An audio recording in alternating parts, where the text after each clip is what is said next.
নির্লজ্জ শব্দ একটা। লজ্জায় হতভম্ব অরু নিজের উপরেই চরম বিরক্ত। তাকে বিরক্ত করতে চলে এসেছে দীপ্ত। দীপ্তির হাতে নিউজ পেপারের এক অংশে বড় করে শাহিবার ছবি দেওয়া হয়েছে।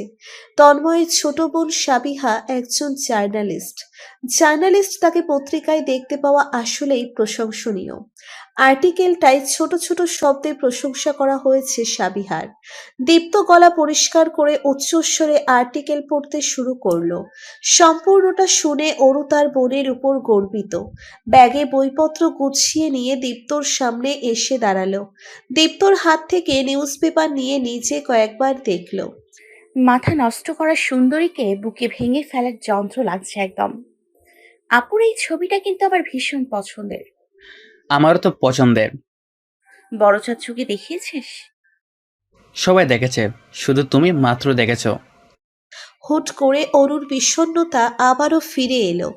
যদি সে দীপ্তকে বলতে পারত তার বিষণ্ণ মনের কারণ, তাহলে হয়তো একটু মনে শান্তি পেত। তারপর ভাবল, দীপ্ত ছোট হলেও ছেলে মানুষ, হেসে তাকে নিশ্চয়ই বলবে। যে তুমি বায়ু দূষণ করে ফেলে, তাও তন্ময়ের সামনে। তখন তো অরু লজ্জায় চিন্তা মরে যাবে।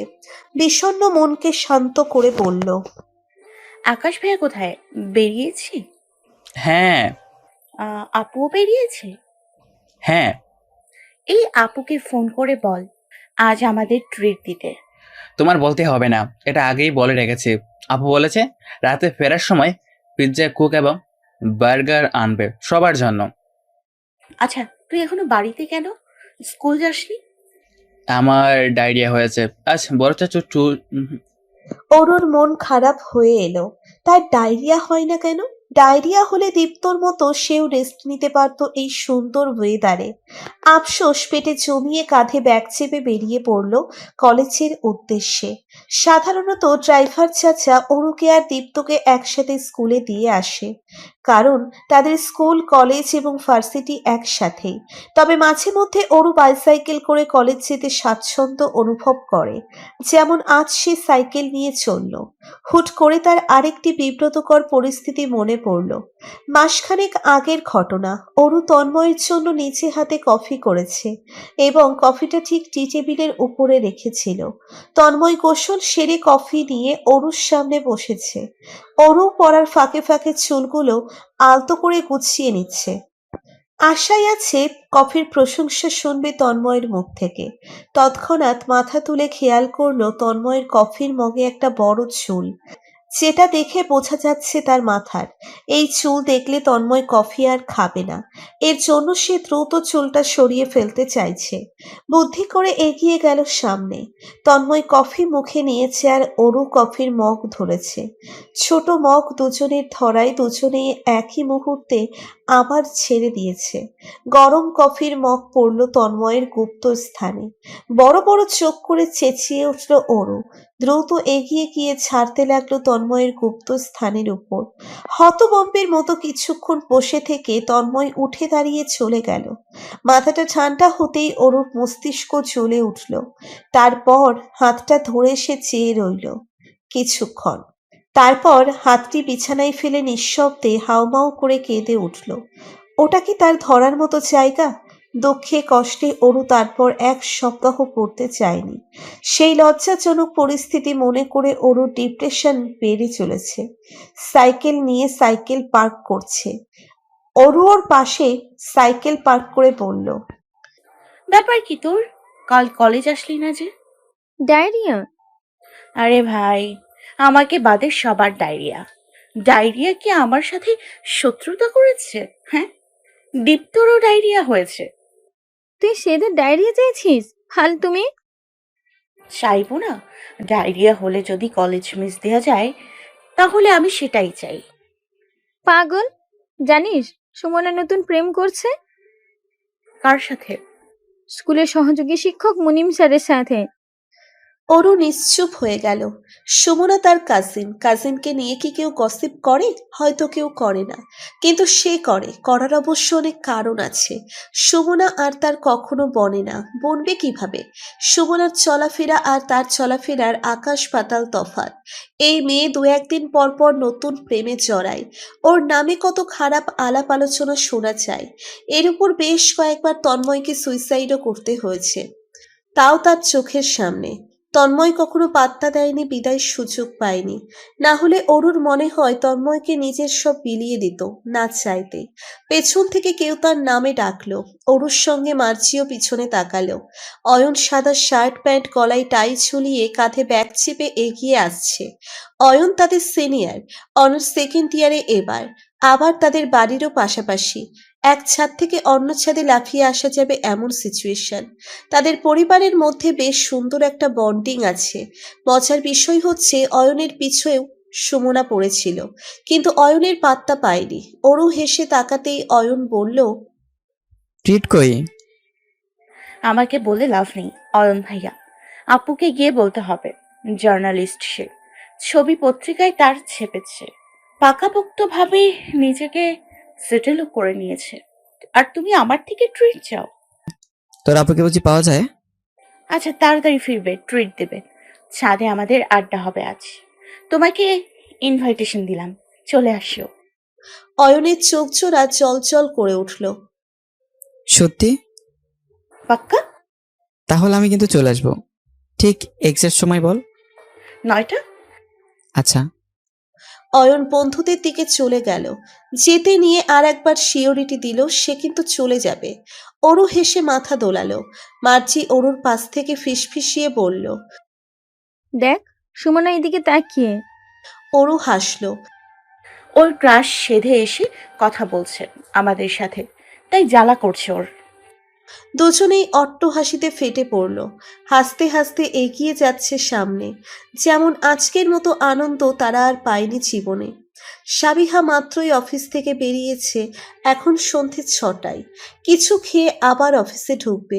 মূলত তাদের ব্রেক টাইম এখন। হেঁটে বাসস্ট্যান্ডের সামনে দাঁড়ালো। রাস্তা পার হয়ে ওপার যাবে এমন সময় তার ফোন বেজে উঠল। স্ক্রিনে তন্ময় ভাই লেখাটি ভেসে উঠেছে। সাবিহা কল রিসিভ করলো। হ্যাঁ ভাই, কোথায় তুই? অফিস থেকে বেরোলাম মাত্র। ব্রেক টাইম এখন। বাস স্ট্যান্ডের সামনে দাঁড়িয়ে আছি। আশেপাশে আছি, দাঁড়িয়ে থাক, আসছি আমি। আচ্ছা। সাবিহা কল কেটে পাশে তাকালো। তার থেকে কিছুটা দূরে একটি ছেলে দাঁড়িয়ে, পরনের সাদা হুডি, আর চোখে তার দিকেই তাকাচ্ছে। ছেলেটিকে চিনতে সময় লাগলো না সাবিহার। সময় লাগবে কিভাবে? দিনে দু একবার এই ছেলে ওর সামনে চলে আসবে কোনো না কোনো অজুহাত নিয়ে। সবই বুঝে সাবিহা। একটা ছেলে বারবার সামনে কেন আসছে, বা কেন তাকে ফলো করছে, বা কেন তার দিকে বারবার তাকায়, এগুলো বুঝতে পারে সে। বুঝলেই বা কি, ভাবতেই সাবিহার লজ্জা লাগে। সে এইবার মাস্টার্স প্রথম বর্ষে, অয়ন মাত্র অনার্স সেকেন্ড ইয়ারে। বাচ্চা ছেলে, মাত্র গ্রো আপ করছে। চেহারায় এখনো বাচ্চামো ভাব, ক্লিনশিপে তাকে বাচ্চা তো লাগবেই। তার উপর সাবিহার সন্দেহ জাগে এই ছেলের মনে হয় এখনো দাড়িও গজায়নি। নেহাতি বাচ্চা ছেলে, তার উপর ছোট থেকে ওকে বড় হতে দেখেছে। খারাপ কোনো ব্যবহার করতেও দ্বিধা বোধ হয়। এক প্রকার সে জালে আটকে। একটা কাঁটা তার গলায় আটকে, না পারছে কাঁটা ফেলতে আর না পারছে গিলতে। প্রতিদিনের মতো অভিনয় সুরে বলল, অয়ন, তুমি এখানে? অয়ন ভদ্র ছেলের মতো এগিয়ে সামনে দাঁড়ালো। প্রত্যেক দিনের মতো মিথ্যে একটা বলে দিল। বন্ধুকে ড্রপ করতে এসেছিলাম। ও আচ্ছা, congratulations. Thank you. You deserve it. Sabiha হাসলো, হেসে বলল। থ্যাঙ্কস। তন্ময়ের পৌঁছতে 10 মিনিট লেগেছে। তাকে দেখেই বাইকের পেছনে উঠে বসলো সাবিহা। তন্ময় হুট করে অয়নকে খেয়াল করলো, যে আপাতত বাইকে বসে এখানে মাত্রই পৌঁছিয়েছে এমন ভঙ্গিমা করছে। তুই এখানে যে? হয়েছে কি ভাই, বন্ধু সচিবের এখানে দরকার ছিল, ড্রপ করতে এসেছিলাম। তুই কি এখন বিজি? না ভাই, বাসায় যাচ্ছিলাম। তো আয় আমাদের সাথে। আজ সাবিহা নাম করা জার্নালিস্টদের মধ্যে একজন হতে পেরেছে। নিউজ পেপারে দেখেছিস? আমি I am proud of her. তাই ওকে নিয়ে রেস্টুরেন্টে যাচ্ছিলাম। আয় সাথে ট্রিট দেই। আচ্ছা ভাই। তন্ময় বাইক স্টার্ট করে যেতেই অয়নও বাইক স্টার্ট করে পিছন পিছন চলল। বসুন্ধরার সামনে এসে একটা রেস্টুরেন্টে বাইক থামালো। অয়নও এসে পাশেই থেমেছে। তন্ময় বাইক লক করে হেলমেট এবং চাবি নিয়ে সাবিহার দিকে তাকালো। সারাদিন কাজ করে সাবিহার চোখ মুখ ক্লান্ত। বোনের কাঁধ চেপে রেস্টুরেন্টের ভেতরে নিতে নিতে তন্ময় বলল, কি দরকার এত কষ্ট করার? পড়াশোনা মন দিয়ে কর শুধু। তোমারও তো এত কাজ করার প্রয়োজন নেই। বাবার এত টাকা পয়সা ফেলে কেন করো? তুই জানিস কেন করি? তাহলে তুমিও জেনে নাও আমি কেন করি। তন্ময় তর্ক করতে জানে না, অল্পতেই হার মেনে যায়। একটি সাইলেন্ট কর্নার বেছে নিল। সেখানেই তিনজন বসলো। সাবিহা বসে তন্ময়ের ঘামে ভেজা মুখ দেখে মন খারাপ করে ফেলল। কখনো গাড়ি ছাড়া চলাচল না করা তার ভাই এখন এত কষ্ট করে অফিস করে, ভাবতেই সাবিহার শ্বাস আটকে আসছে। ব্যাগ থেকে রুমাল বের করে তন্ময়ের কপালের ঘাম মুছে দিল। অফিসে অনেক প্রেশার বুঝি। হ্যাঁ, একটু একটু আর কি। মা কেমন আছে? ভালোই। তোর চিন্তা করে সারাদিন। বাবার কথা জিজ্ঞেস করবে না ভাইয়া? তন্ময় ওয়েটার ডাকলো। সাবিহার কথাটি সম্পূর্ণ অগ্রাহ্য করলো। সাবিহা দীর্ঘ নিঃশ্বাস ফেলে চোখ ফেরাতেই অয়নের উপর নজর পড়ল। তার দিকই তাকিয়ে ফ্যালফ্যাল করে, চোখ দিয়ে খেয়ে ফেলবে যেমন। সাবিহার ইদানিং মনে হচ্ছে এই ছেলে নিচু থেকে থামবে না, তাকে খোলাখুলি ওর সাথে কথা বলতে হবে। তন্ময় মেনু এগিয়ে দিয়ে বলল। কি খাবি? অর্ডার দে। সাবিহা বলল, ট্রিট তো আমার দেওয়ার কথা। তুই ট্রিট দিবি? তাও আমাকে? আমাকে এখনো ছোট ভেবে রেখেছ। আমার কাছে এখনো ছোট্টই তুই। হুম। ওয়েটার অর্ডার নিয়ে যেতেই তন্ময় এবার অয়নের দিকে ফিরল। তো পড়াশোনা কেমন চলছে অয়ন? ভালো ভাই। একমাত্র ছেলে তুই, তোর বাবার অনেক আশা আকাঙ্ক্ষা তোর উপর, তাই মন দিয়ে পড়াশোনা করবি। জি। তা প্রেম প্রেম করছিস নাকি? না না ভাই, একদমই না। কেন, কাউকে ভালো লাগে না? ভালো তো লাগে। কাকে? আছে একজন, কিন্তু এগোনো সাহস পাচ্ছে না। আজকাল প্রপোজ করতে সাহস লাগে নাকি? না, আমার পছন্দের মানুষ খুব রাগী স্বভাবের। যদি উল্টাপাল্টা রিয়াকশন করে। সাবিহা কেশে উঠল। তন্ময় কথা বন্ধ করে এক গ্লাস পানি এগিয়ে দিল। পানি খেয়ে নিজেকে শান্ত করে সাবিহা টপিক ঘুরিয়ে ফেলল। ভাইয়া, আমি কিছু পার্সেল নেব ওরুদের জন্য। এখন নিলে তো ঠান্ডা হয়ে যাবে, তাই না? ভাবছি ছুটি হলেই নিয়ে ফিরবো। ওদের আজ ট্রিট দিতেই হবে। আমার অপেক্ষায় নিশ্চয়ই বসে এক একটা। তন্ময় বলল, এই অরু পড়তে আসছে না যে? কে জানি। গিয়ে বলিস আজ টাইম মতো চলে আসতে। তুমি ওকে কেন পড়াচ্ছ? এইভাবেই সারাদিন অফিস করো, বাসায় ফিরে রেস্ট করবা তা না? তুমি জানো ওরুর দেখা দেখি এখন দীপ্তও তোমার কাছে পড়তে চায়। তন্ময় হেসে বলল, ও তো ব্রিলিয়েন্ট স্টুডেন্ট, ওকে আমার পড়াতে হবে কেন?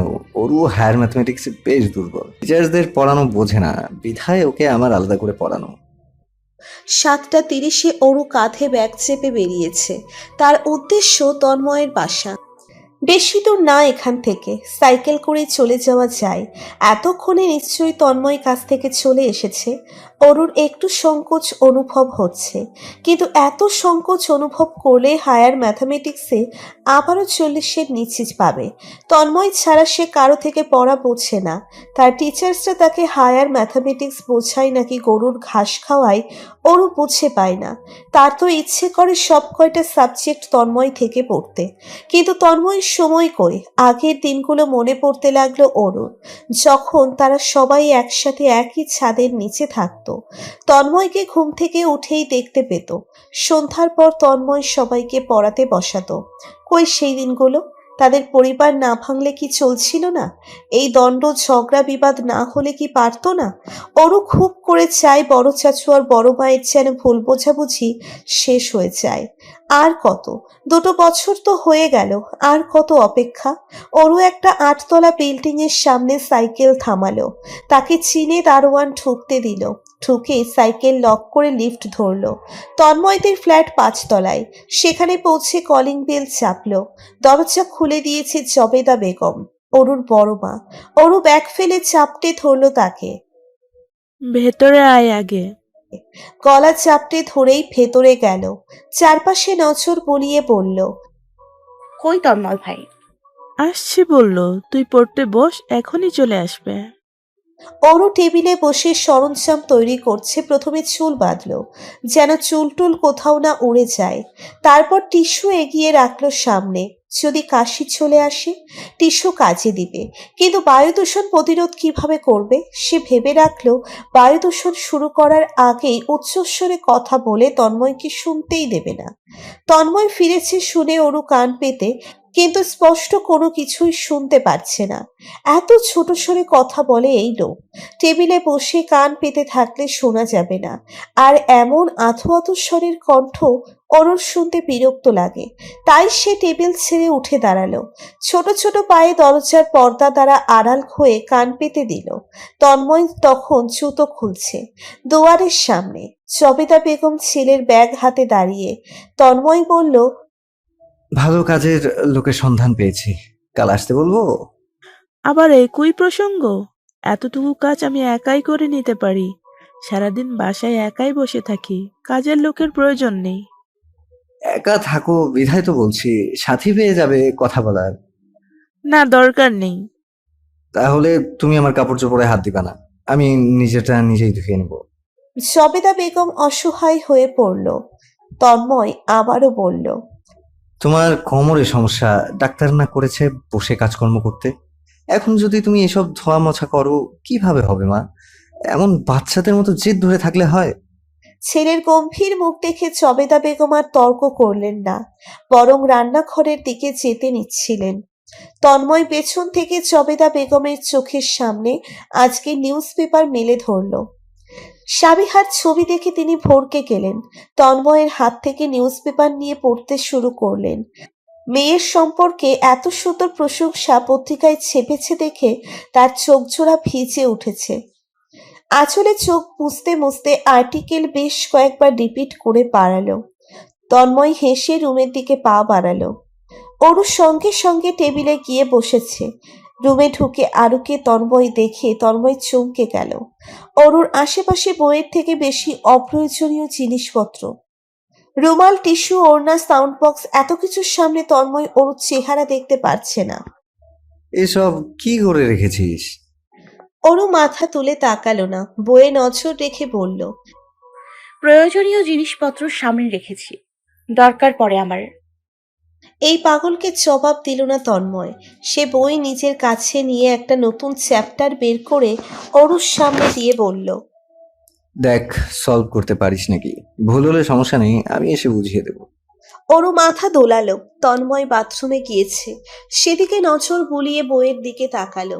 জবেদা বেগমের চোখ জোড়া তখনও লাল। তিনি এসে প্রশ্ন করলেন, তোর জন্য কফি করব? বড় মা, শুধু 1 গ্লাস পানি। আচ্ছা। তন্ময় যখন বেরিয়েছে অরুর সামনে তখন একটি পানির গ্লাস। সে এতটাই ব্যস্ত পড়ালেখায় যে পানিটুকু খায়নি। তন্ময় জবেদা বেগমের থেকে কফি নিয়ে এসেছে। অরুর পাশের চেয়ারে বসেছে সবে। তখনই অরুর হাত লেগে পানির গ্লাস অসাবধানতাবশত তন্ময়ের উপর পড়ল। তার সাদা টি শার্ট ভিজে বুকের দুপাশের কয়লা স্পষ্ট ফুটে উঠেছে। এবারও অরু হন্তদন্ত হয়ে তন্ময়ের বুক আবিষ্কার করতে নেমেছে। তন্ময়কে ঠেলে ঠুলে তার পরিষ্কারের কার্যক্রম চলছে। আর না দিতে পেরে তন্ময় চেঁচিয়ে উঠল। অরু! আচমকা ধমকে অরু কেঁদে ফেলল। কাঁদতে কাঁদতে বলল, সরি ভাইয়া, দেখি নাই আমি। তুই দেখিস কি আমার মাথা? গাধা একটা, তোর মতো এমন মেসি পার্সন আমি আমার লাইফে আর দুটো দেখিনি। অরুর কান্নাকাটির শব্দ শুনে জবেদা বেগম চলে এসেছেন। কি হয়েছে? হয়েছে আমার মাথা। বলেই তন্ময় রুম থেকে বেরিয়ে গেল। এদিকে অরু টিস্যু দিয়ে কাঁদতে কাঁদতে নাক পরিষ্কার করে জবেদা বেগমের দিকে তাকালো। তুমি বলো বড় মা, পানি পড়েছে, এটা কি আমার দোষ? পানি চেয়েছি আমি, দিয়েছো তুমি। পড়েছে তার গায়ে, তার মানে আমরা তিনজন সমান অপরাধী, অথচ সে আমাকে ধমকে রাখলো না কিছু। জবেদা বেগম অরুর মাথায় হাত বুলিয়ে বললেন, থাক, কাঁদিস না। কাজ থেকে এসেছে তাই মাথা গরম। এবার হাত পা সামলে রাখবি, কেমন? অরু মাথা দুলিয়ে আবার চেয়ারে বসলো। তন্ময় টি শার্ট পরিবর্তন করে এসেছে। দীর্ঘশ্বাস ফেলে চেয়ার টেনে পাশে বসলো। অরুর সামনে থেকে বই নিয়ে কয়েকটা টপিক দাগালো করার জন্য। সে খাতা কলম নিজের দিকে নিয়ে বোঝাতে শুরু করেছে। অরু নাক টেনে টেনে বোঝার চেষ্টা করছে, তবে পারছে না। নাক টানার শব্দে তন্ময়ের অর্ধেক কথাই সে শুনতে পাচ্ছে না। তন্ময় শব্দ করে কলম টেবিলে রেখে বলল, তুই বাথরুমে যা, গিয়ে কান্নাকাটি, নাক পরিষ্কার, আরো যত কাজ আছে সেরে আয় যা। অরু আরেকটু শব্দ করে কেঁদে বাথরুমের দিকে হাঁটা দিল। বাথরুমের ভেতরে ঢুকে নিজেকে আয়নায় দেখে তার কান্না থেমে গেল। ইসকে বিশ্রী, এভাবে কেউ কান্না করে? অরু মুখ ভালো মতো দেখে কয়েকটা সুন্দর পদক্ষেপ ট্রাই করেছে কান্নার। অবশেষে নিজেকে গুছিয়ে নিয়ে বেরোলো। তন্ময় তখন নিজের অফিসের ডকুমেন্টস দেখছে। অরুকে দেখে বলল, বস। অরু বসলো নিজের জায়গায়। আবারও পড়ায় মনোযোগী হলো। তন্ময়ও তাকে মনোযোগী সহকারে ম্যাথামেটিক্স বোঝাচ্ছে। এমন সময় অরুর নাক আবারও পিটপিট করছে। বুঝে উঠবার আগেই সে হাঁচি দিয়ে উঠল। তন্ময় পাথরের ন্যায় কিছুক্ষণ বসে থেকে উঠে চলে গেল। যাওয়ার পূর্বে বলল, যা, বাসায় যা, গিয়ে হাঁচি কান্না যা আছে শেষ কর কালকের মধ্যে। ওরও মুখ ভেঙিয়ে ব্যাগ গোছাতে শুরু করেছে। কত ভাব লোকটার! এই একটু ঝামেলা তো আজকাল হয়েই থাকে, সাধারণ বিষয়। এত রিয়াক্ট করার কি আছে? ওরও ব্যাগ কাঁধে বেরিয়ে পড়ল। যাবার সময় তার হাতে জবেদা বেগম চিংড়ির তরকারি ধরিয়ে দিল। এটা তার পছন্দের।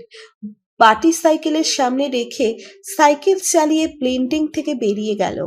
যেতে নিয়ে সে কয়েকবার হাঁচি দিয়ে উঠেছে। পাঁচতলার বারান্দায় দাঁড়িয়ে কফি খেতে নিয়ে তার যাওয়ার পথে তাকিয়ে থাকা তন্ময়কে ওরু দেখতে পেল না। সে তখনও তার হাঁচি কাশি নিয়ে বড়ই ব্যস্ত। মোড়ের সামনে যেতেই সাইকেলের চেন পড়ে গেল। মাঝ রাস্তায় ঠিক করতে ইচ্ছে হচ্ছে না বলে সাইকেল থেকে নেমে গেল। সাইকেল হাতে চালিয়ে হেঁটে হেঁটে যাবে ডিসিশন নিল। আসলে অরুর তন্ময় ভাই এতটা শান্ত কোনো কালেই ছিল না। গম্ভীর এবং অশান্ত প্রকৃতির লোক তিনি।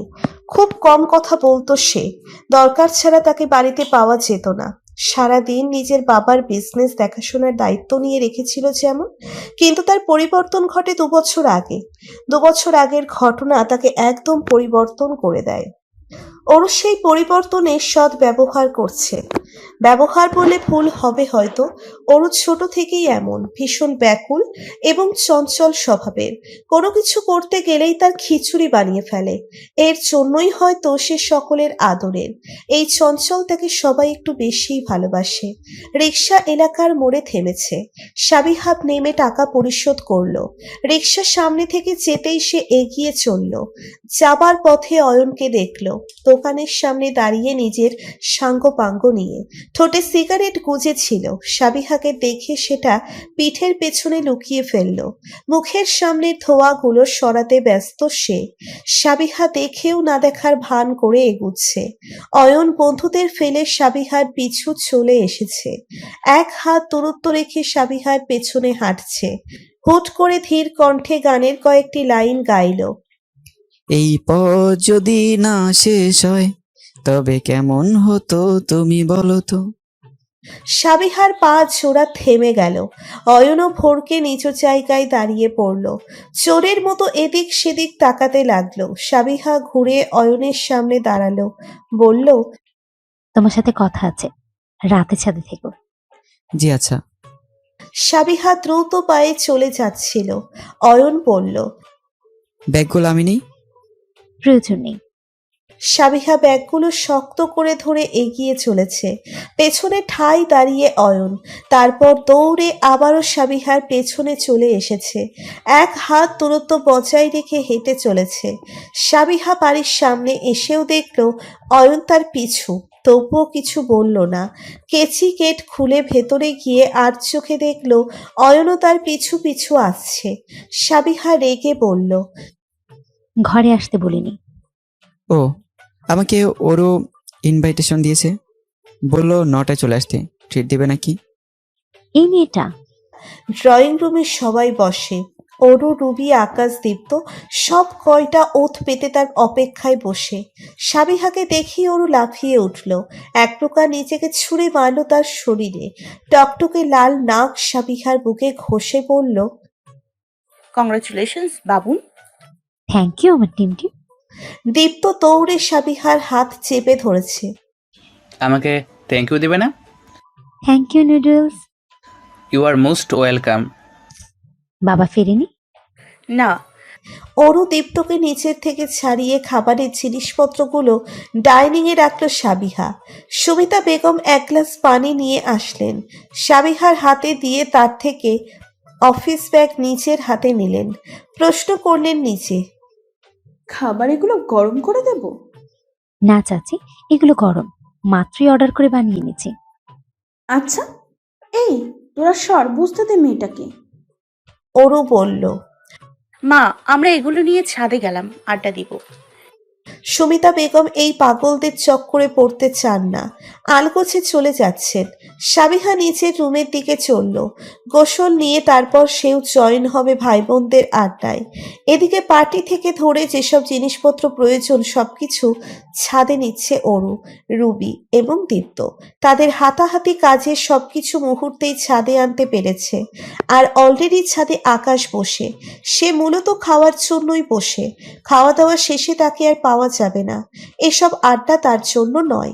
কিন্তু যখন পাশের বিল্ডিং থেকে অয়ন লাফিয়ে এলো, আকাশ নিজের চিন্তা ভাবনা পাল্টালো।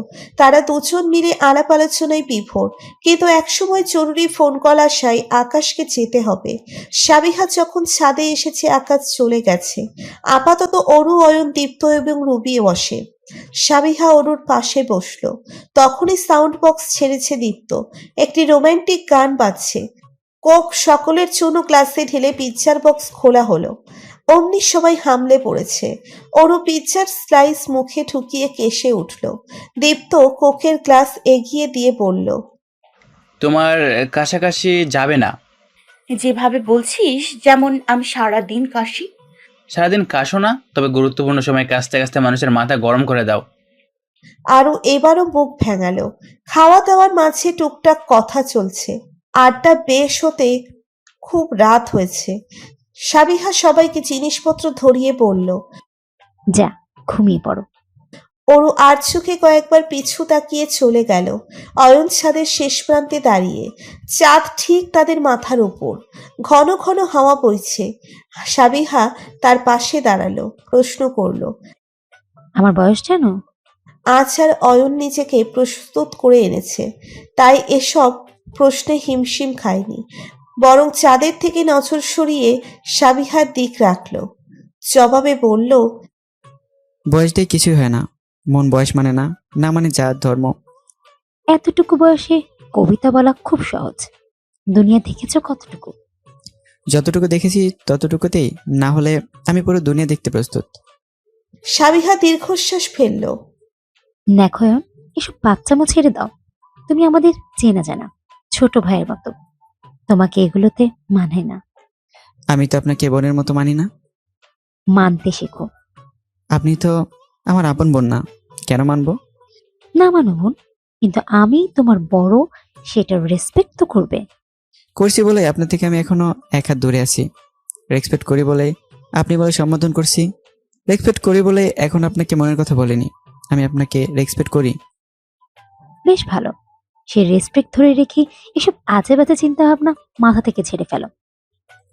চেষ্টা করছি, হয় না। অয়ন, আপনি আমার নাম উচ্চারণ করলে শুনতে ভালো লাগে। তোমার থেকে আমি 4 বছরের বড়। তাতে কি? বললাম তো বয়স দিয়ে মনের বিচার করা যায় না। তোমাকে আমি প্রতিদিন বোঝাতে আসবো না, শুধু বলে রাখি তোমার এসব চিন্তা ভাবনা সরিয়ে ফেলো, আমার ভাই জানার আগে। মারবে আমাকে? সাবিহা দীর্ঘ নিঃশ্বাস ফেলল। সাবিহার চোখ রাঙালো, দ্রুত পায়ের গতিতে সেখান থেকে চলে যাচ্ছে। অয়ন কিছুক্ষণ দাঁড়িয়ে থাকলো, তারপর লাফিয়ে নিজেদের ছাদে চলে গেল। সেখানেই বসে রইল, ছাদ থেকে নামলো না। অরু দেখল মোস্তাফা সাহেবের রুমের দরজা খোলা কিনা। সে দরজা সরিয়ে মাথা ঢুকালো ভিতরে। মোস্তফা সাহেব চেয়ারে বসে ঢুলছেন একটু একটু করে, মাথাটা নিচের দিক ফেলে রেখেছেন। সামনে মদের বোতল লুকিয়ে মাঝখানে খান একটু। ওরু আলগোছে ভেতরে ঢুকলো। মোস্তফা সাহেব কারো উপস্থিতি টের পেয়ে চোখ খুললেন, সোজা হয়ে বসলেন। কিরে, এখনো ঘুমাসনি যে? বলতে বলতে তিনি দ্রুত মদের বোতল ভরা লোকাতে চাইলেন, কিন্তু অরু তাকে সেটা করতে দিল না। মোস্তফা সাহেবকে চেয়ারে ঠেলে দিয়ে বলল। আমি উঠিয়ে রাখছি, বসো তুমি। মোস্তফা সাহেব হাসলেন। তার হয়তো নেশা চড়েছে, মাথাটা ঝিমঝিমাচ্ছে, কথা বলতে বলতেও বেশ কষ্ট হচ্ছে। একরাশ বিষণ্ণতা বুকে গেঁথে আছে তার। ওরু মোস্তফা সাহেবের হাত ধরে বলল। তন্ময় ভাই, বড় মার কথা মনে পড়ছে চাচ্ছু। মোস্তফা সাহেব হাসলেন, চোখ জোড়া খুলে বুকের বাপাস দেখিয়ে বললেন। খুব ব্যথা হয় এখানটায়। এই ব্যথার যন্ত্রণা আজকাল সহ্য হচ্ছে না রে। অরুর চোখ জোড়া ভিজে উঠল। মোস্তফা সাহেব বিড়বিড় করতে করতে সেভাবেই ঘুমিয়ে পড়েছেন। অরু তাকে উঠিয়ে বিছানায় শুইয়ে দিল। কাঁথা দিয়ে শরীর ঢেকে ফিরতেই দেখল সাবিহা দাঁড়িয়ে, মুখে হাত চেপে কাঁদছে। অরুকে ফিরতে দেখে দ্রুত বেরিয়ে গেল সেখান থেকে। অরু দরজা লাগিয়ে তার পিছু যেতে নিয়েও গেল না, নিজের রুমের দিকে চালালো। সাবিহা এখন একা থাকতে পছন্দ করে না, তার থেকে বরং মন হালকা করুক কেঁদে। নিচের রুমে দরজা লাগিয়ে বিছানায় উপুর হয়ে পড়ল। হুট করে মনে পড়ল তন্ময়ের কথা। আজকের খাবারের ছবি তুলেছে সে, সেগুলো তন্ময়কে দেখিয়ে লোভ লাগাবে। দ্রুত ছবিগুলো তন্ময়ের মেসেঞ্জারে পাঠালো। পরক্ষণেই একটি ভয়েস মেসেজ এলো, যেখানে গম্ভীর স্বরে তন্ময় তাকে বলল। এসে থাপ্পড় মেরে দাঁত ফেলে দেবো বেয়াদব। এটা মেসেজ করার সময়? অরুর ছোট ছোট মন ভালো হয়ে গেল। আজকাল তার মন তন্ময়ের ধমকে ভালো হয়ে যায়। অরুর নামের একটা ডাস্টবিন আছে, ডিজাইনার ডাস্টবিন, যেটার ডিজাইন সে নিজেই করেছে। এই ডাস্টবিনের উপরে লেখা অরুর পার্সোনাল ডাস্টবিন, এবং ডাস্টবিনটার অবস্থান ড্রয়িং রুমের কোণে। আসতে যেতে নিলে সবার নজর প্রথমে এই ডাস্টবিনে চলে যাবে। আগের সময়গুলো হলে এটা দেখলেই তন্ময় একটা লাথি মেরে যেত, আবার লাথি মেরে আসতো। কয়েকবার এটাকে ফেলে দিতেও নিয়েছিল। ড্রয়িং রুমের কোণায় এমন হলদেটে একটা ডাস্টবিন কেউ রাখে? তার উপর ডাস্টবিনটা বিচ্ছিরিভাবে ডিজাইন করা। তন্ময় ফেলতে নিয়ে অরুর কান্নাকাটির ঠেলায় পেরে ওঠেনি ফেলতে। এখন এই ডাস্টবিনের কাজ কি? ডাস্টবিনের কাজ অরুর টিস্যু নেওয়া। আপাতত ডাস্টবিন অর্ধেক টিস্যু দিয়ে ভর্তি। কারণও আছে, গত পরশু একটা জনপ্রিয় নাটক হয়েছিল আরটিভিতে। নাটকের নাম বড় ছেলে। অরু সেই নাটক দেখে কেঁদে কেটে শেষ। টিস্যুর প্রয়োজনে সেদিন ডাস্টবিন অর্ধেক ভর্তি হয়ে গেল। এই যে সাত সকালে ঘুম থেকে উঠেই হাতে টিস্যু নিয়ে এসেছে সে। আকাশ ডাইনিংয়ে বসে ব্রেকফাস্ট করছে। অরুর হাতের টিস্যু দেখে নাক কুঁচকে বলল। সি, এই তুই আমার সামনে থেকে সর। এমন ভাব নিচ্ছ যেমন তোমার নাক পিটপিট করে না। না করে না, আমার নাক শক্তপোক্ত, এইসব পিটপিট হয় না। তোর নাক পাতলা, তাই পিটপিট করে। এক কাজ কর, তোর নাক নিয়ে আমার ক্লিনিকে আয়, সেলাই করে দেই, নাক পিটপিট দূর হয়ে যাবে। অরু কষ্ট পেল, মনের দুঃখ এবং নাকের পিটপিট নিয়ে মুখ গোমড়া করে ফেলল। মুফতি বেগম আঁচলে হাত মুছতে মুছতে এগিয়ে আসছেন। আকাশকে চোখ রাঙিয়ে বললেন। এই তুই খেয়ে তাড়াতাড়ি ভাগ, মেয়েটার পিছে লেগে থাকবি না একদম। ওরু তুই বস, খেয়ে নে। আকাশ ব্রেড চিবুচ্ছে, চিবানোর ফাঁকে বলল। ও এখনো দাঁত বাস করেনি মা, হচ্ছর মেয়ে। অরু রেগে গেল। মাথা গরম করে দেবে না বলে দিলাম। বলে দিয়ে আমাকে উদ্ধার করে দিলি। বলেই হাসতে লাগলো। অরু রেগে সেখান থেকে চলে এলো। বারান্দায় ঝোলানো টিয়া পাখিটি ঝিমিয়ে পড়েছে। অরু দাঁত মাজতে মাজতে উকি দিল। পাখিটিকে চোখ বন্ধ করে রাখতে দেখে এগিয়ে আসলো। তারপর বেসামাল ভঙ্গিতে খাঁচাখানা নেড়ে দিল। পাখিটি চেঁচিয়ে বন্দি খাঁচার মধ্যে ধরপড় করে উঠল। তারপর অরুর ৩২ দাঁত দেখে শান্ত হয়ে গেল। আবারও নিচের জায়গায় বসে ঝিমুচ্ছে। অরু পাখিটিকে কিছুক্ষণ বিরক্ত করার প্রত্যাশায় রইল, তবে পাখিটি বিরক্ত হচ্ছে না, নিজের মতো ঝিমিয়ে রয়েছে। আনইন্টারেস্টিং টিয়া পাখিতে। ধুর। সম্ভবত 3 বছর হবে পাখিটি তার কাছে। ছোট টিয়া পাখিটি এখন বড় হয়ে গেছে, কথা বলতে জানে টুকটাক, তবে বলে না, খুব অলস, একদম অরুর মতো। নিজের মতো পাখিটিকে হতে দেখে অরু বেশ হতাশ। পাখিটিকে আত্মবিশ্বাসী, সাহসী, কর্মজীবী করতে চাওয়া তার মন এখন বেশ হতাশ। টিয়া পাখিটি তাকে তন্ময় এনে দিয়েছিল। অরুর স্পষ্ট মনে আছে সেই দিনটির কথা। হয়েছে এমন, অরুকে সুমিতা বেগম মেরেছে। মারার অবশ্য কারণ রয়েছে। সুমিতা বেগম আটা গলিয়ে রেখেছিলেন রুটি বানাবেন, অথচ তিনি এসে দেখেন আটাতে 1 গামলা পানি ঢেলে তা মতে হচ্ছে অরু। পাকনামি করে মায়ের সাহায্য করতে নেমেছিল বেচারি। ব্যাস, রাগের মাথায় অরু বেশ কিছু মাইর খেয়েছে মায়ের থেকে। মার খেয়ে পেট ভরে গিয়েছে, বিদায় সারাদিন কিছুই খেলো না। মূল কথা, সে রাগ করেছে। দরজা আটকে ঘরে পড়ে আছে, কারো ডাকের সারা শব্দ করলো না। রাতে বাড়ি ফিরে তন্ময় তাকে গম্ভীর স্বরে ডাকে। অরু মনে মনে তন্ময়কে খুব ভয় পায়, যা সে কখনো দেখায় না। শুনেছে ভয় দেখালে ভয় বেশি পেতে হয়। তাই যখন তন্ময় ডাকলো দৌড়ে বেরোয়নি, তবে সময় নিয়ে ঠিক দরজা খুলে বেরুলো। তখন তন্ময় তার হাতের পাখি সহ খাঁচাটি অরুকে দিল, তারপর ধমকের সুরে বলল, এক্ষুনি যা, খেতে বস, যা। পাখি পেয়ে খুশিতে অরু 2 প্লেট খাবার একাই খেয়ে নিয়েছিল। স্কুল ড্রেস পরিহিত অরু কাঁধে ব্যাগ চেপে নিচে নেমে এলো। দীপ্ত তখন ডাইনিংয়ে বসে তৈরি হয়ে গিয়েছে জনাব। অরু তার পাশে বসে দ্রুত ব্রেকফাস্ট করতে শুরু করেছে। বাইরে থেকে মার্জির কণ্ঠ শোনা যাচ্ছে। অরু, তাড়াতাড়ি। মার্জির ডাকে সে ব্রেড হাতে নিয়ে বেরিয়ে পড়ল। পেছনে দীপ্ত অরুর দেখা দেখি একই কাজ করলো। দুজনের পেছনে সুমিতা বেগম বললেন, আরে ঠিকভাবে খেয়ে যাবি তো। তার কথা দুজনের একজনও শুনল না। মার্জি সাইকেল হাতে দাঁড়িয়ে, পাশে তার ভাই এহসানও এসেছে। তাদের বাড়ি পাশের লাইনে। হাতে সময় থাকলে যাওয়ার সময় মাঝে মধ্যে অরু দীপ্তকে সাথে নিয়ে যায়। তারা প্রায় সময় একসাথেই যাতায়াত করে। এমন সময় পাশের বিল্ডিং থেকে অয়ন বেরিয়েছে। অয়নকে দেখে এহসান হেসে এগিয়ে গেল। তাদের সাথে যোগদান হলো দীপ্ত। তাদের 3 জনের পেছনে মার্জি আর অরু হাঁটছে। নাকটা এমন লাল হয়ে আছে কেন? আর বলিস না। মজার ব্যাপারটা ঘটেছে, শুনেছিস? অরুর নিরাশ চোখ জোড়া চলচল করে উঠল। কি? মুনিম স্যার সুমনার নামে প্রিন্সিপালের কাছে নালিশ দিয়েছেন। তাকে নাকি সুমনা বিরক্ত করে। বলেই হো হো শব্দে হাসতে লাগলো মার্জি। অরু চিন্তিত সুরে বলল, শুনেছিলাম তো তাদের রিলেশন চলছে। আর রিলেশন? মুনিম স্যার হয়তো এই মেয়েকে চিনে ফেলেছেন, তাই আগাতে নিয়ে ফিরে এসেছেন। তারপর প্রিন্সিপাল কোনো অ্যাকশন নিয়েছে? বাবা মা আনতে বলেছেন। হয়তো আজ তোর মামা মামি আসবে কলেজে। অরুর কপাল চোরা কুঁচকে গেল। সে তার মামা মামিকে একদম পছন্দ করে না। নানি বাড়ির কাউকে পছন্দ না তার। সবাই ওঁত পেতে থাকে তার মা বাবার মধ্যে ঝামেলা পাকানোর জন্য, কিন্তু তার মা সেটা একদম বোঝেন না। ভাইদের সাপোর্ট টেনে চান। তাই অরু নানির বাড়ি আজকাল আর যায় না। নানা নানি বেঁচে নেই, নানির বাড়িও নেই তার জন্য। আজ সে সোজা ক্লাসে ঢুকে বসে থাকবে, একদম সামনে পড়বে না ওই দুজনের। মার্জি অরুর চিন্তিত চেহারা দেখে টপিক পরিবর্তন করার জন্য বলল, তন্ময় ভাই আর তোর বড় মা এখনো বাড়ি ফেরেনি? 2 বছর তো হয়ে গেল। আর কত? তোর চাচু কোনো স্টেপ নিচ্ছে না কেন? বাবার থেকে শুনলাম তন্ময় ভাইদের বিজনেস খুব ঝুঁকিপূর্ণ অবস্থায় আছে। দীর্ঘ নিঃশ্বাস ফেলল অরু।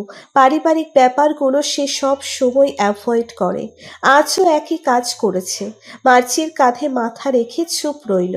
তার চাচ্চুর কষ্ট সে নিতে পারছে না। সে জানে তার বড় মাও খুব কষ্টে আছে। তন্ময় ভাইও খুব যন্ত্রণায়। বাড়ির সবাই জানে তন্ময় ভাই তার বাবাকে কতটা ভালোবাসে এবং সম্মান করে। ছোট থেকেই সে বাবার পাগল, বাবার আদরের ছেলে। হুট করে বাবার থেকে সরে গিয়েছে। সেটা কতটা যন্ত্রণাদায়ক বাবা ছেলের জন্যে তা অরু উপলব্ধি করতে পারছে একটু হলেও। কিন্তু এখানে কারো কিছু করার নেই। তারা নিজেরা যদি এই দ্বিধা, ক্ষোভ, অভিমানের দেওয়াল না ভাঙে, তাহলে অন্য কারো ভাঙার সাধ্য নেই। কলেজের সামনে পৌঁছে অরু লুকিয়ে পড়ল। মার্জি অরুর পেছনে। সেও দেখছে কল্লা বের করে। সুমনা তার মা বাবার সাথে দাঁড়িয়ে কাঁদছে। তাদের ঘিরে ধরেছে শত স্টুডেন্টস। দীপ্ত চোখ মুখ অন্ধকার করে ফেলেছে, বিরক্ত নিয়ে বলল, তাদের দেখে কি এভাবে লুকিয়ে থাকবে নাকি? ঘন্টা বেজে যাবে, চলো, ভেতরে দেরি হবে না হলে। দাঁড়া একটু, জেনে যাবে বলে মনে হয় না, তোর জন্যই দাঁড়িয়ে। মার্চির কথায় যুক্তি আছে। অরুর মাথায় দুষ্টু বুদ্ধি চাপলো। গোলগাল চুপ করে প্রশ্ন করলো। বাং দিপি, চল ঘুরতে যাই। দীপ্ত চেঁচিয়ে উঠল। খবরদার, আমি কিন্তু বিচার দেব চাচ্চুকে। দিস, আপাতত তুই যা ভাগ। দীপ্ত চোখ রাঙালো। তোমরা তো গেলে, আমি যাচ্ছি না। আচমকা তাদের পেছনে অয়ন এসে দাঁড়ালো। নিচু সুরে বলল, আমি তাহলে আজ ব্যাংক দিব ভাবছি। খুশিতে অরু সাত সকালে চাঁদ দেখতে পাচ্ছে, কিন্তু কথা হলো কোথায় যাবে। দুশ্চিন্তায় থাকা সে হুট করে বলল, আপুকে সারপ্রাইজ দিতে যাই আপুর অফিসে। এটা কেমন হবে? আশপাশ ঘুরতে ঘুরতে যাব, আমাদের ঘোরাফেরাও হয়ে যাবে। রাজি হলো সবাই। সঙ্গে সঙ্গে অরু, অয়ন, দীপ্ত, মার্চি একই গন্তব্যের জন্য রওনা হলো। নিজেদের সাইকেল নিয়ে স্টেশনের সামনে এসে থামলো। অরু বলল, অয়ন ভাইয়া, তুমি রাস্তা চেনো? আমি কিন্তু চিনি না। সমস্যা নেই, আমি চিনি, চলো। সাইকেল করে এতটা পথ অতিক্রম করা সহজ বিষয় নয়। মাঝ রাস্তায় অরুর খিদে পেয়েছে। দীপ্ত বলল তারও খিদে পেয়েছে। অয়ন তাদের নিয়ে একটা হোটেলে ঢুকলো। তখন অলরেডি 12টা বেজে গিয়েছে। সারা রাস্তায় তারা যেভাবে হইচই করতে করতে এসেছে, সময় তো যাবেই। পরোটা ভাজি অর্ডার করলো সবার জন্য। খেতে নিয়ে তাদের মধ্যে আলাপ আলোচনা চলছে। মার্চি বলল, অয়ন ভাই তোমাকে নাকি সুমনা পছন্দ করে। তো দীপ্ত বলল, তোমরা ভাইকেও পছন্দ করে? এই মেয়ে পছন্দ বললে ভুল হবে, একদম আমার ভাইয়ের গলায় ঝুলে পড়তে চায়। সেবার অরুয়াপুর মামা মামি আমাদের বাড়িতে এসেছে, বড় চাচ্চুর সামনে একটু বাজিয়ে গিয়েছে। মানে তারা নিজের মেয়ে আমাদের বাসায় দিতে চায়। অয়ক নাক ছিটকে বলল। ক্যারেক্টারলেস মেয়ে। হুট করে অয়নের চোখ হোটেলের বাইরে চলে গেল। শোভনা সহ বেশ কিছু ছেলে মেয়েদের একসাথে যেতে দেখল। সেটা সে অরুকে বলল। অরুর সঙ্গে সঙ্গে টেবিল থেকে উঠে দাঁড়িয়ে বাইরে বেরিয়ে এলো। তার পিছু পিছু বাকিরাও বেরিয়ে এসেছে। অয়ন ঠিক দেখেছে, শোভনার সাথে দুটো মেয়ে আর 4টে ছেলে রয়েছে। অরু নাক মুখ কুঁচকে ফেলল। অয়ন বলল। ওরা মনে হয় পার্কের দিকে যাচ্ছে। মার্চি বলল, আমরাও চাই, গিয়ে দেখি কি করে। সুমনা কি শেপ ওদের সাথে? এখানকার একটা ছেলে মেয়েও ভালো না। অয়ন শেষে ছেলেটাকে দেখিয়ে বলল, এই ছেলেটা বেশ কিছু মেয়ের জীবন নষ্ট করেছে, মেয়েদের সাথে খারাপ কাজও করে, তা ভিডিও করে ব্ল্যাকমেল করে। অরু চিন্তিত সুরে বলল, তাহলে তো সুমনা সেফে নেই। আমরা ফলো করে কিছুটা দেখি। অয়ন মাথা দোলালো। শোভনাদের ফলো করতে করতে দুপুর 3টে বেজে গেল। আপাতত শোভনারা পার্কের সামনে দাঁড়িয়ে ভেতরে যাবে মনে হয়। ওদের দলের একজন দৌড়ে দোকানের দিকে ছুটছে। ফিরেছে বেশ কিছু সিগারেট নিয়ে। অরু আর মার্চি মুখে হাত দিয়ে রয়েছে। তারা দুজন অবাকের সপ্তমে। তারপর দেখল সুমনারা সবাই গোল হয়ে একটা গাছের পিছনে বসেছে এবং লুকিয়ে সিগারেট খেয়ে যাচ্ছে। অরু ঘুরে দাঁড়িয়ে বলল, আমরা চলে যাই, চলো। ঘুরে ফিরে আবারও স্ট্যান্ডের সামনে এসে দাঁড়িয়েছে তারা। মেইন রোড ধরে সবাই সাইকেল করে পাল্লা লাগালো, যে যত দ্রুত যেতে পারে।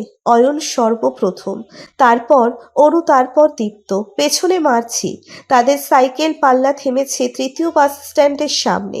আর 3-4টে বাস স্ট্যান্ড পার করতে হবে। অয়নের পেছনে তারা আবারও চলল। সাবিহার অফিসের সামনে পৌঁছতে নিয়ে সন্ধ্যা হয়ে গিয়েছে। পৃথিবী অন্ধকার। চাঁদ ডুবে গিয়ে আকাশে মেঘ জমেছে। বৃষ্টি হবে মনে হয়। আবহাওয়া খারাপ। আশ্চর্যজনকভাবে সাবিহাও তখন বেরিয়েছে খেতে। তার ব্রেক টাইম। রোজকার মতো তন্ময় সেই মুহূর্তে বাইক নিয়ে থেমেছে সাবিহার সামনে, আর তন্ময়ের সামনে 4 সাইকেল। তন্ময়ের নজর পেয়ে অরু ঘাবড়ে গেল। সাইকেল ধরে রাখা তার হাত শক্ত হয়ে গেল। সাবিহাও কিং কর্তব্য বিমূঢ়। সে অরুদের দিকে যেতে নিচ্ছিল, আর তখনই নেমেছে তুমুল বৃষ্টি, ভিজিয়ে দিচ্ছে উপস্থিত সবাইকে। তন্ময়ের চোখ মুখ শক্ত, বাইক থেকে নেমে এগিয়ে আসলো। এখানে কেন তোরা? দীপ্তর কোনো কিছুরই পরোয়া নেই এখন। সে তার সাইকেল ফেলে তন্ময়ের কোলে ঝাঁপিয়ে পড়ল। কেঁদে কেটে তন্ময়ের শার্ট ভিজিয়ে দিচ্ছে। ঠিক কত মাস পর সে তন্ময়কে দেখছে, হিসেব নেই। এদিকে বৃষ্টির মধ্যে হুট করে ঝাঁকড়া চুলে দীপ্তকে কোলে নিয়ে দাঁড়িয়ে তন্ময়। তার রাগ কিছুটা কমে গেল দীপ্তর কাণ্ডে। এখন অরুকে চোখ রাঙাবে নাকি দীপ্তকে শান্ত করবে বুঝে উঠতে পারছে না। সাবিহা সবাইকে তাড়া লাগালো, বলল, স্ট্যান্ডের ভেতর দাঁড়া, ভিজে যাচ্ছিস। সবাই নিজেদের সাইকেল চাপিয়ে স্ট্যান্ডের ভেতর দাঁড়ালো। কম বেশি সবাই ভিজে গিয়েছে, তবে অয়ন ভেতরে আসলো না। সে খোলা আসমানের নিচে দাঁড়িয়ে। অয়নের দেখা দেখি মাঝিও বৃষ্টির মধ্যে গিয়ে দাঁড়ালো। ভালো লাগছে এখানকার বৃষ্টি। তন্ময় তাদের দিক নজর কিভাবে রাখবে? সে অরু এবং দীপ্তর সাহস দেখে হতভম্ব। দীপ্তকে কোল থেকে নামিয়ে ধমকে উঠল, এখানে কি করছিস? সাইকেল দিয়ে আপুর সাথে দেখা করতে আসছি। আমি কিন্তু আসতে চাই নাই, ওরও আপু জোর করে নিয়ে আসছে। এসব কিছুর শুরু কে বুঝতে বাকি রইল না তন্ময়ের। সে তেড়ে মেরে অরুর দিক এগিয়ে গেল। ভয়ে অরু দৌড়ে বৃষ্টির মধ্যে চলে গিয়েছে। ঠিক অয়নের পেছনে গিয়ে ভিজতে লাগলো। তন্ময় তখন রাগে থরথর করে কাঁপছে। দাঁতে দাঁত চেপে বলল, সাহস আকাশ ছুঁয়েছে না? এই দীপ্ত মিথ্যে বলছে, বিশ্বাস করুন। ও উল্টো বলল যে আপুকে খুব মিস করছে, দেখতে চাই একটু। আমি ভাবলাম বেচারা কষ্ট বুকে চেপে কতক্ষণ রাখবে, তাই নিয়ে আসলাম। সাবিহা হেসে বলল, আমরা কিন্তু একই বাসায় থাকি, মনে রাখিস। তবে আমাকে এমন সারপ্রাইজ দিয়েছিস যে এখনো হজম করতে পারছি না। তা কি খাবো তোদের? কি খাবি? এসেছিস তাও এমন ওয়েদারে।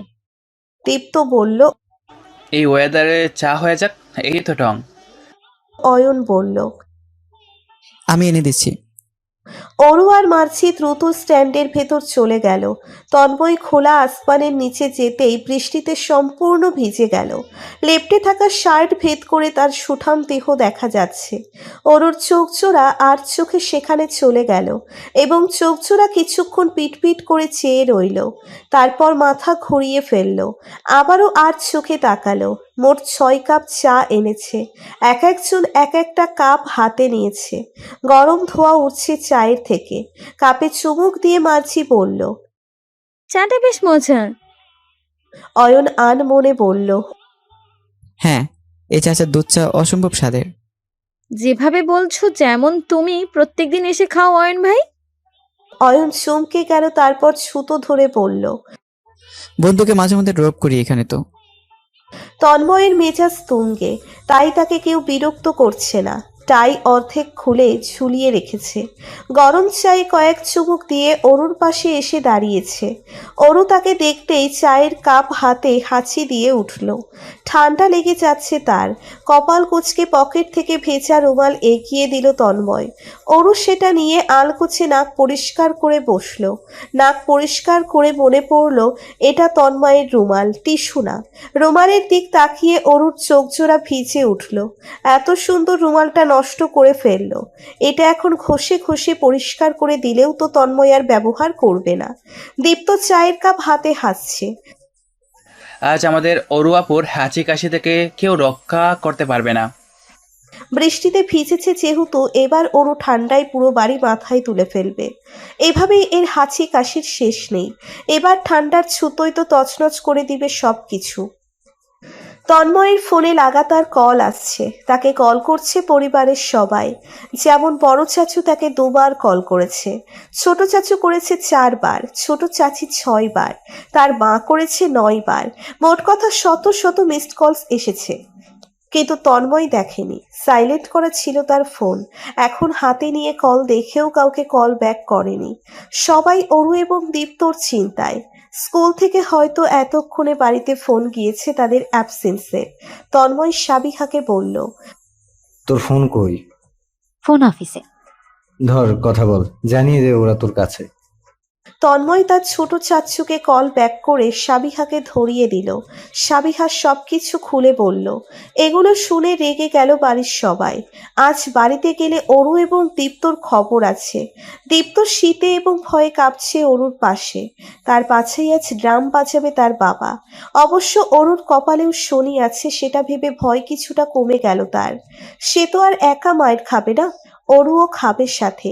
আপাতত রাতের বাজছে 8টা, বৃষ্টিও থামছে না।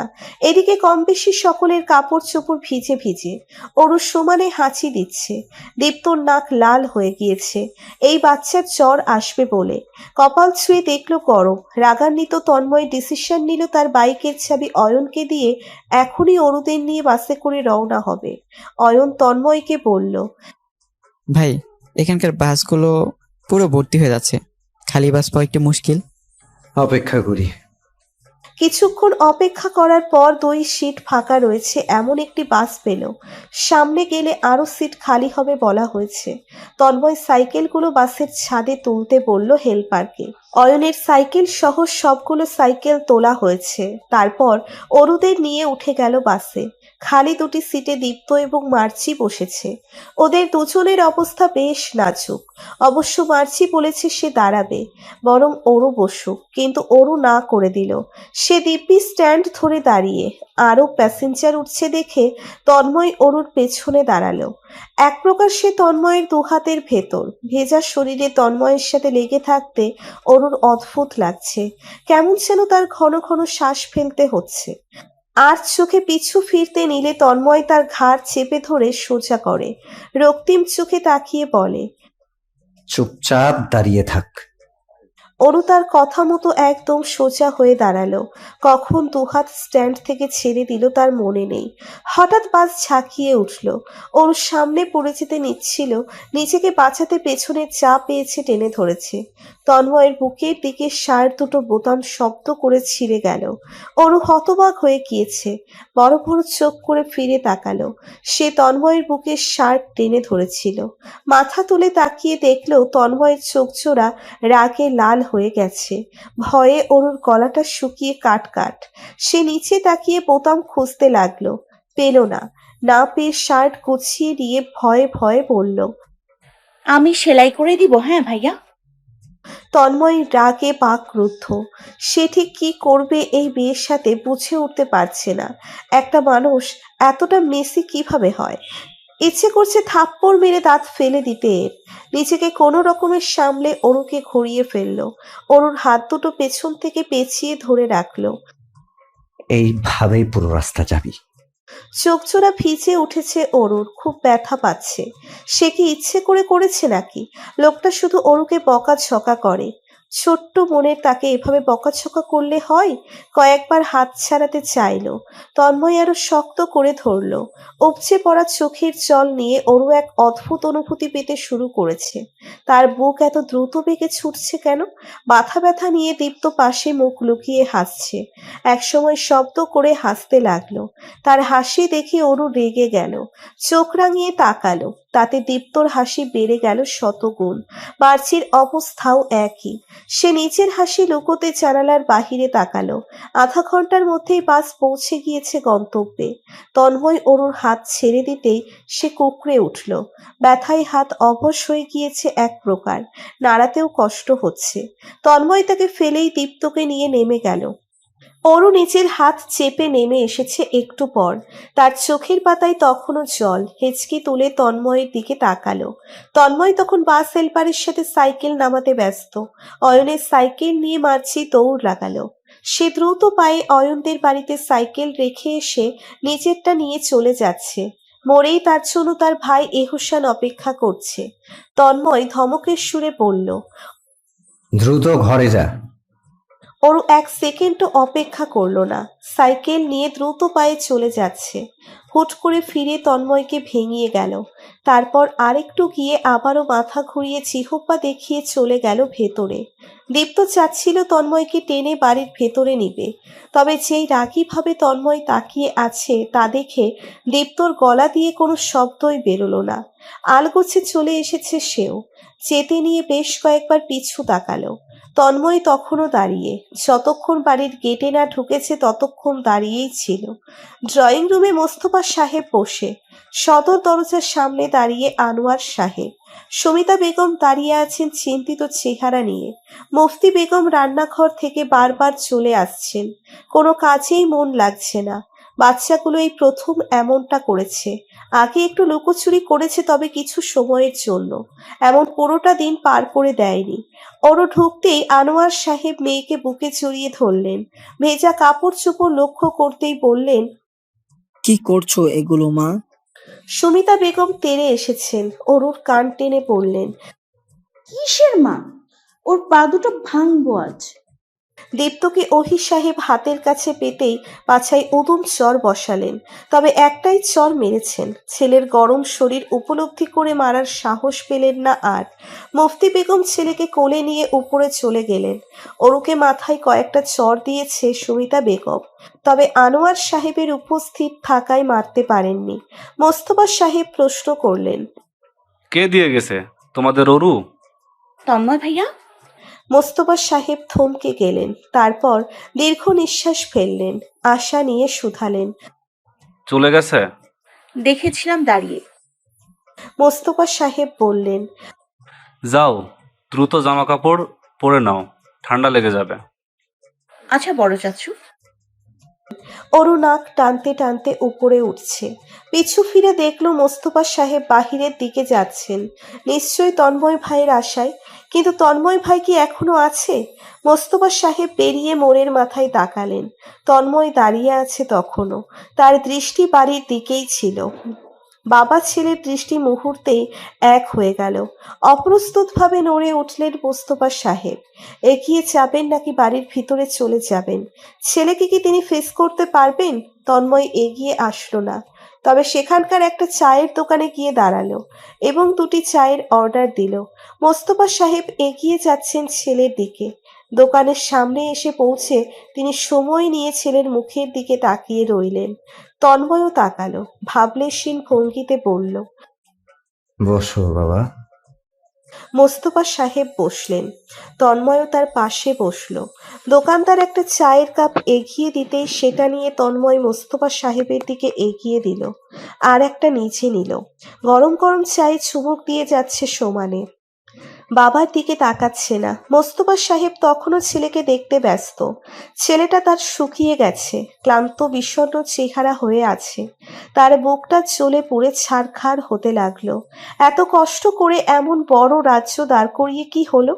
এত টাকা পয়সা কামানোর কি মানে দাঁড়ায় যখন সন্তানেরা সেই টাকা ব্যবহার করে না? সাবিহা রিক্সা বাস অটো দিয়ে চলাফেরা করে, বাড়িতে দু তিনটে গাড়ি থাকতেও, আর ছেলের কথা কি বা বলবেন? নিজেদের ফ্যাক্টরি বিজনেস ছেড়ে অন্যের কোম্পানিতে চাকরি করে। হতাশায় তিনি নির্বোধ হয়ে গিয়েছেন। তন্ময় জমিন থেকে নজর সরিয়ে বাবার দিকে তাকালো, খুব আদুরে কণ্ঠে প্রশ্ন করলো, কেমন আছো বাবা? মোস্তফা সাহেবের চোখ জোড়ায় জ্বালা করছে, তিনি ছেলের দিকে চোখ সরিয়ে নিলেন। নিজের লালচে চোখ জোড়া লুকানোর বৃথা চেষ্টায় পড়ে রইলেন। অসহায় গলায় বললেন, সন্তান বাবাকে ফেলে রেখে গিয়ে জিজ্ঞেস করছে কেমন আছে তার বাবা। চাটা ঠান্ডা হয়ে যাচ্ছে, খেয়ে নাও। ভিজে কাপড় চোপড় পরে আছে এখনো, ঠান্ডা লেগে যাবে, বাসায় আসো। মা অপেক্ষায় আছে, ফিরতে হবে আমার বাবা। মোস্তফা সাহেব ছেলের দিকে তাকালেন। তন্ময় উঠে 2 কাপ চায়ের টাকা পরিশোধ করলো, যাওয়ার জন্য পা বাড়িয়েও দাঁড়িয়ে রইল। যেতে পারছে না মোস্তফা সাহেব, নিজেই বাড়ির দিকে চলে যাচ্ছেন। সে সেভাবে বসে থাকলে ছেলে তার যাবে না, ভিজে কাপড় চোপড় নিয়ে দাঁড়িয়ে থাকবে। ছোট থেকেই খুব নাজুক স্বভাবের, অল্পতেই ঠান্ডা জ্বর লেগে যায় ছেলেটার, রাতেই অসুস্থ হয়ে পড়বে ছেলেটা। চিন্তায় মোস্তফা সাহেবের বুকটা ব্যথা করছে। অয়ন ভেজা কাপড় চোপড় পরে এখনো বাসস্ট্যান্ডের মধ্যে দাঁড়িয়ে, তার সামনে বাইক, সাবিহার ছুটি হতে 5 মিনিট বাকি এখনো। অয়ন হুট করে হাঁচি দিয়ে উঠল। ঠান্ডা লেগে গিয়েছে তার, নাক টান টান করছে। বৃষ্টি থেমে গিয়েছিল, এখন আবার পড়ছে।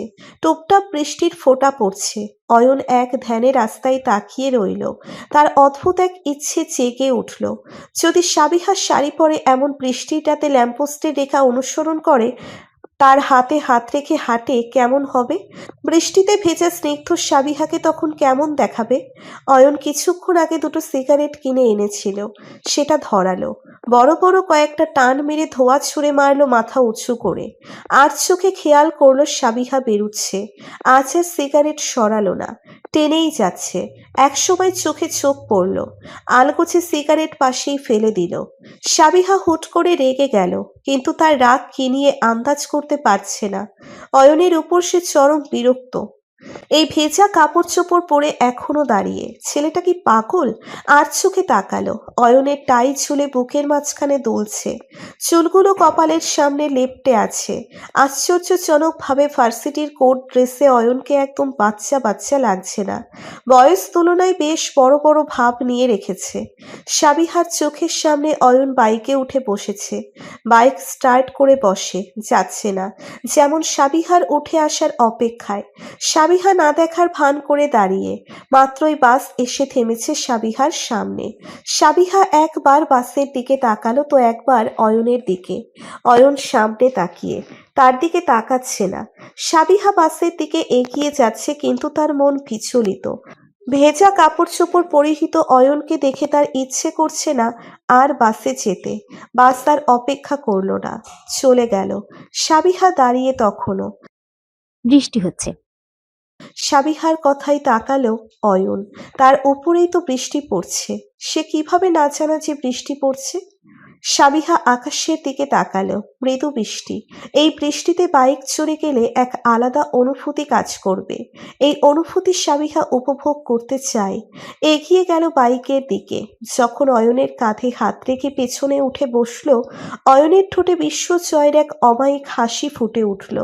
সে এক টানে বাইক নিয়ে দূর দূরান্তে ছুটে চলল। সাবিহা প্রস্তুত ছিল না মোটেও। শক্ত করে ধরল অয়নের কাঁধ। ধীরে চালাও। অয়ন পড়ল। আমাকে শক্ত করে ধরুন সাবিহা। সাবিহার হৃদয় কেঁপে উঠল। সেই প্রথম তার নাম অয়নের মুখে শুনেছে, আগে কখনো নাম ধরে বলেনি। আমি তোমার বড়। অয়ন বৃষ্টির মধ্যে চেঁচিয়ে উঠল নিজের সর্বশক্তি দিয়ে। সাবিহা। সাবিহা ক্রোধের ভান করে শাসালো। অয়ন। অয়ন আরো জোরে তার নাম উচ্চারণ করল। নিজের নাম যেন চারপাশ থেকে শুনছে সে। এই ব্যাকুল অনুভূতি কিভাবে অস্বীকার করবে? অয়ন শব্দ করে হাসছে। তার হাসির শব্দে সাবিহার ঠোঁটের কোণ উঁচু হয়ে আসছে। পরপর চোখ জোড়া বন্ধ করে ফেলল। বৃষ্টির ফোঁটা তার চোখ মুখ ভিজিয়ে দিচ্ছে। চুলগুলো খুলে গিয়েছে ততক্ষণে। ওড়না ছুটোছুটি করছে বিধায় সেটা পেঁচিয়ে নিল। অয়ন শব্দ করে বলল, আমাকে শক্ত করে ধরুন। এই না না, আমি ভয় পাই। ভয় পেয়ে আমাকে জড়িয়ে ধরবেন? আমি তো তাই চাই। আমি কিন্তু নেমে যাব। আমি নামতে দিব না আপনাকে। বাইক আরো স্পিডে চলছে। ভয়ে সাবিহা কখন ঘনিষ্ঠ হয়ে বসেছে খেয়াল করেনি। তার দুহাত অয়নের দুকাঁধে, ভয়ে খামচে ধরে আছে সেখানটায়। অয়ন বৃষ্টির মধ্যে উচ্চস্বরে একটি গানের সুর তুলল। সে বৃষ্টি ভেজা পায়ে সামনে এলে হাই ফোটে কামিনী, আজ ভিজতে ভালো লাগে শূন্য মনে জাগে প্রেমের কাহিনী। আশ্চর্যজনকভাবে অয়নের গলা খুব সুন্দর। গান গাওয়ার ভঙ্গিমা বলে দিচ্ছে সে প্রায়শই গান গায়। সাবিহার খুব করে ইচ্ছে হলো একটা সম্পূর্ণ গান অয়নের থেকে শুনতে। পরক্ষণেই নিজেকে মনে মনে করলো, লজ্জায় মাথা খেয়েছে। বুড়ো বয়সে একটা একটুখানি ছেলের মুখ থেকে গান শুনতে ইচ্ছে করে তার। নিজেকে নিজেই ফেঙালো সাবিহা। তারপর রাস্তায় নজর রাখলো। তবে এই বৃষ্টিটাতে বাইকে বসে অয়নের মুখে শোনা এই গান মনে হয় না সে কখনো ভুলতে পারবে। তার বুকের ভেতরে ধুকপুক করতে থাকা হৃদয় তাকে ভুলতে দেবে না। অনেক রাস্তা ঘুরিয়ে ফিরিয়ে তারপর বাড়ির সামিল বাইক থামিয়েছে অয়ন। সাবিহা নেমে দ্রুত পায়ে বাড়িতে ঢুকে গেল। ফিরে তাকালো না। অয়ন তাকিয়েই রইল, তার ঠোঁটে দুষ্টু হাসি। তার মন বলছে সে একটু হলেও সাবিহার মন নাড়াতে সক্ষম হয়েছে। হঠাৎ সাবিহা ফিরে এলো, ধমকের সুরে বলল। এই ছেলে যাচ্ছে না কেন? ধমক দিয়েই সে ঘরে ঢুকে গিয়েছে। এবার অয়ন শব্দ করে হাসতে লাগলো। হাসতে হাসতে সে বাইক স্টার্ট করে এক টানে চলে গেল। আপাতত বাইক সে তন্ময়ের বাসার সামনে পৌঁছে দিয়ে তারপর বাড়ি যাবে, একটা লম্বা ঘুম দেবে। শাহজাহান বাড়ির ৩ দুলাল আজ জ্বর ঠান্ডা নিয়ে বিছানায় পড়ে আছে। ডাক্তার আশরাফুল রাত ৯টায় এসেছিলেন। অরু, সাবিহা এবং দীপ্ত এই ৩ জনকে দেখে ঔষধ দিয়ে গেছেন। সাবিহা এবং দীপ্ত ঔষধ খেয়ে নিজেদের রুমে ঘুমিয়ে পড়েছে, কিন্তু অরু জ্বর নিয়ে বাড়ির আনাচে কানাচে ঘুরছে ফিরছে, আর তাকে বাড়ি তন্ন তন্ন করে খুঁজছে সুমিতা বেগম। হাতে পেলেই চট্টর মেরে দিতে পারেন। অরু ঘুরে ফিরে পৌঁছিয়েছে মোস্তফা সাহেবের রুমের দিকে। মোস্তফা সাহেব চিন্তিত ভঙ্গিতে পায়চারি করছেন অন্ধকার রুমে। অরু হুট করে দরজা খুলে মাথাটা ঢুকিয়ে দিল। মোস্তফা সাহেব ধরপড় করে বুকে হাত চেপে ধরলেন। আরেকটু হলে তিনি চিৎকার করে বসতেন। নিজেকে সামলে নিয়ে গম্ভীর স্বরে ধমক দিলেন। অরু, অরু ঘুমন্ত কণ্ঠে পড়ল। সরি চাচু। তারপর বোকাশোকা চেহারায় গম্ভীর ভাব নিয়ে উস্কো খুস্কো অবস্থায় মোস্তফা সাহেবের রুমের লাইট জ্বালালো। লাফিয়ে বিছানায় বসলো। পাশের জায়গা থাপড়ে মোস্তফা সাহেবকে বসতে ইশারা করলো। মোস্তফা সাহেব গম্ভীর মুখে বসলেন, অরু ফ্যালফ্যাল নয়নে তার পানে তাকিয়ে। তারপর আরেকটু চেপে বসলো তার দিকে। মোস্তফা সাহেবকে হাতের ইশারায় মাথাটা তার দিকে আনতে বলল। মোস্তফা সাহেব আস্তে এসে ফিসফিসিয়ে বলল। আমি জানি, কি? আমি জানি তুমি কেন চিন্তিত। কেন? তুমি তন্ময় ভাইকে নিয়ে চিন্তিত। আজ তন্ময় ভাই বৃষ্টিতে ভিজেছে না, তার তো নাজুক শরীর, অল্পতেই জ্বর ঠান্ডা তাকে কাবু করে ফেলে। আজ তো তার মুখর জ্বর উঠবে। তুমি নিশ্চয়ই জানতে চাও জ্বর কতটুকু উঠেছে? বেশি নয়, কম। ডক্টর পাঠাবে নাকি এসব ভাবছো? শোনো আমি বলি। মোস্তফা সাহেব অরুর দিকে কিছুক্ষণ তাকিয়ে থেকে নিজের কপাল চাপড়ালেন। এই মেয়ে নিশ্চয়ই জ্বরে বোধগম্য হারিয়ে ফেলেছে, তাই তার সামনে এমন আবোল তাবোল বকার সাহস পাচ্ছে। ডান হাতের উল্টো পাশ অরুর কপালে ছুঁয়ে দিলেন। জ্বরের শরীর পুড়ে যাচ্ছে। এই মেয়ের মাত্রাতিরিক্ত জ্বর উঠলে নিজের মধ্যে আর থাকে না, আবোল তাবোল বলে এবং করে। তার উপর ঘুমের মধ্যে কথা বলার অভ্যেস, আর হাঁটা চলা তো আছেই। মোস্তফা সাহেব নিচে নেমে আসলেন। সুমিতা বেগম তখন সোফার নিচে দেখছেন। মেয়েটা তার এখানে লোকালো নাকি? মোস্তফা সাহেবকে দেখে দ্রুত তিনি উঠে দাঁড়িয়ে বললেন। আরুকে পাচ্ছি না। আমার রুমে। সুমিতা বেগম মেয়েকে বকাঝকা করতে করতে উপরে উঠছেন। গিয়ে দেখেন মেয়ে তার ঘুমিয়ে পড়েছে বিছানার কোণায়, যে কোনো সময় ফ্লোরে পড়ে যাবে। এগিয়ে গিয়ে অরুকে ওঠালেন, তারপর নিয়ে চললেন নিজের রুমে। আজ বাবা মায়ের সাথেই ঘুমাবে সে। মোস্তফা সাহেব বেশ কিছুক্ষণ দাঁড়িয়ে রইলেন ড্রয়িং রুমে, যেমন মনস্থির করছেন। নিজেকে প্রস্তুত করে কল করলেন ম্যানেজারকে। ম্যানেজার আলামিন তখন গভীর ঘুমে আচ্ছন্ন। গভীর ঘুমের তাকে মোস্তফা সাহেব একটি কাজ দিলেন। ডাক্তার আশরাফুলকে নিয়ে এক্ষুনি ৪ নম্বর লাইনের ৬ নম্বর বাড়ির ৫ নম্বর ফ্ল্যাটে যাবে এবং আমার ছেলেকে দেখে আসবে। ঔষধপত্র অন্যান্য যা লাগবে দিয়ে আসবে। আদেশ দিয়ে তিনি পুনরায় নিচের রুমে চলে গেলেন। যতক্ষণ না ম্যানেজার আলামিন নিজের কাজ শেষ করে জানাবেন, ততক্ষণ মনে হয় না মোস্তফা সাহেব আর ঘুমাবেন। ম্যানেজার আলামিন ৬ নাম্বার বাড়ির সামনে দাঁড়িয়ে, দারোয়ান গেট খুলছে না। অচেনা মানুষদের ঢোকার অনুমতি নেই। আলামিন বললেন ৫ নাম্বার ফ্ল্যাটের একজন সদস্যকে ডেকে দিতে, তাহলেই হবে। দারোয়ান কিছুক্ষণ অপেক্ষা করতে বললেন। ডাক্তার আশরাফুল মাত্রই ম্যানেজার আলামিনের পাশে এসে দাঁড়িয়েছেন। বারবার হাতঘড়ি দেখছেন। তিনি সকাল থেকে ব্যস্ত রোগী দেখতে, এখনো বাড়ি ফিরতে পারেননি। তন্ময়কে দেখেই বাড়ি ফিরবেন। জবেদা বেগম পরপরই নিজেই নিচে নেমে এসেছেন। দরজার সামনে এসে ম্যানেজার আলামিনকে দেখে চমকে উঠলেন। ম্যানেজার আলামিন সালাম জানালো।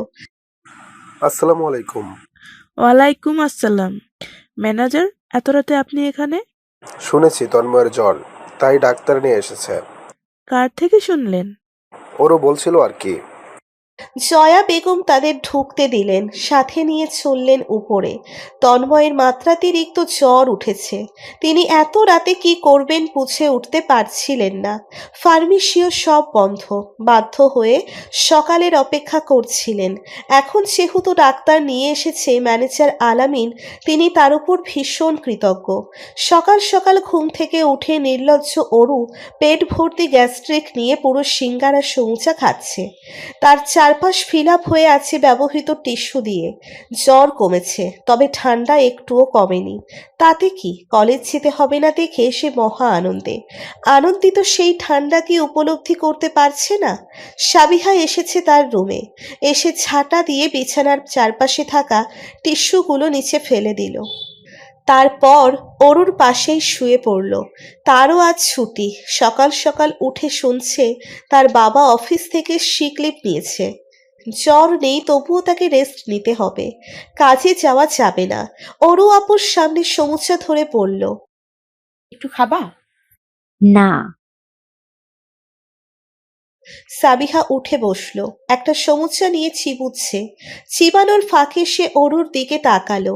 অরু তার দিকে আশাহত চোখে তাকিয়ে নজর ফিরিয়ে নিয়ে বলল, কি? চিন্তা করছো তন্ময় ভাইয়াকে নিয়ে, তাই না? মন আকুপাকু করছে তার খবরাখবর জানার জন্য। তাহলে চলো এক্ষুনি বেরিয়ে পড়ি। কিসের বেরিয়ে পড়ি? তুই যাবি এখন?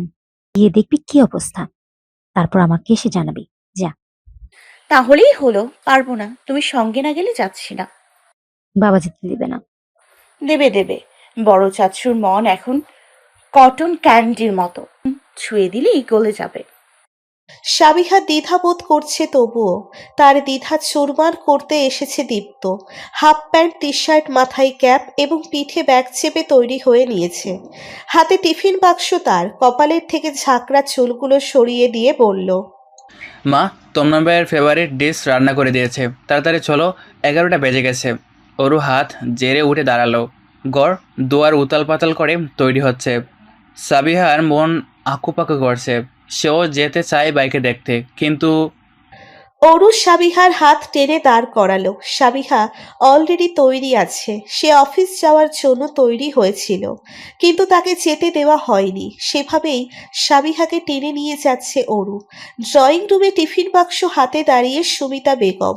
অরু আসতেই হাতে ধরিয়ে দিল বাক্স। সেও তন্ময়ের পছন্দের একটি ডিশ বানিয়ে দিয়েছে। মোস্তফা সাহেব কিছুক্ষণ পর বেরিয়ে এলেন। হাতের প্যাকেটখানা অরুর হাতে দিলেন। তিনি এনেছেন মোল্লা হোটেলের কাঁকড়া ভাজা। এখানকার কাঁকড়া তন্ময় খুব পছন্দ করে। তারপর সাবিহার দিক তাকিয়ে শুধালেন, তুমি যাবে? না মানে বাবা। গেলে যাও, দেখে এসো। তারপর তিনি বাড়ি থেকে বেরিয়ে গেলেন। সাবিহা খানিক হাসল। বাবার যাওয়ার পানে তাকিয়ে রইল। মোস্তফা সাহেবের করা আদেশ ছিল কেউ যেন ও বাড়িটাই না যায়। কারণ আছে অবশ্য। তিনি ভেবেছেন হয়তো কারো দেখা না পেলে স্ত্রী সন্তান বেশি দিন আলাদা থাকতে পারবে না। তাদের ছাড়া ওদের মন টেকবে না। ঠিক চলে আসবে। কিন্তু তিনি ভুল। 2 বছর তো চলে গেল। এই দ্বিধার দেয়াল টপকে তিনি গেলেন না। আর স্ত্রীর সন্তানও এলো না। যাওয়ার সময় অরুদের সাথে রবিও যোগ হয়েছে। তন্ময়দের ফ্ল্যাট এখান থেকে এখানেই 10 মিনিটের রাস্তা। তাই গাড়ি নিল না, হেঁটে চলেছে। রাস্তার মোড়ে অ্যাজ ইউজুয়াল অয়ন দাঁড়িয়ে বন্ধুদের সাথে।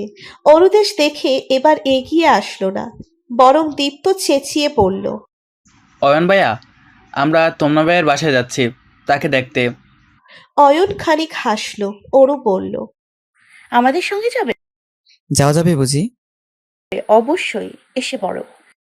হাতে এত কিছু, সব তন্ময় ভাইয়ের জন্য বুঝি? আমারও তো জ্বর হলো, কই আমার জন্য তো কিছু আনলে না? অরু একটা টিফিন বাক্স অয়নের দিকে এগিয়ে দিল। এই নাও তোমার জন্য। অয়ন নিল, সাথে দীপ্তর হাতেরটাও নিয়ে নিল। কিন্তু সাবিহার হাতেরটা নিল না। ঠোঁটে হাসি ঝুলিয়ে সে সাবিহার পাশে হাঁটছে। আওয়াজ নামিয়ে নম্র সুরে জিজ্ঞেস করলো, রাতে জ্বর এসছে?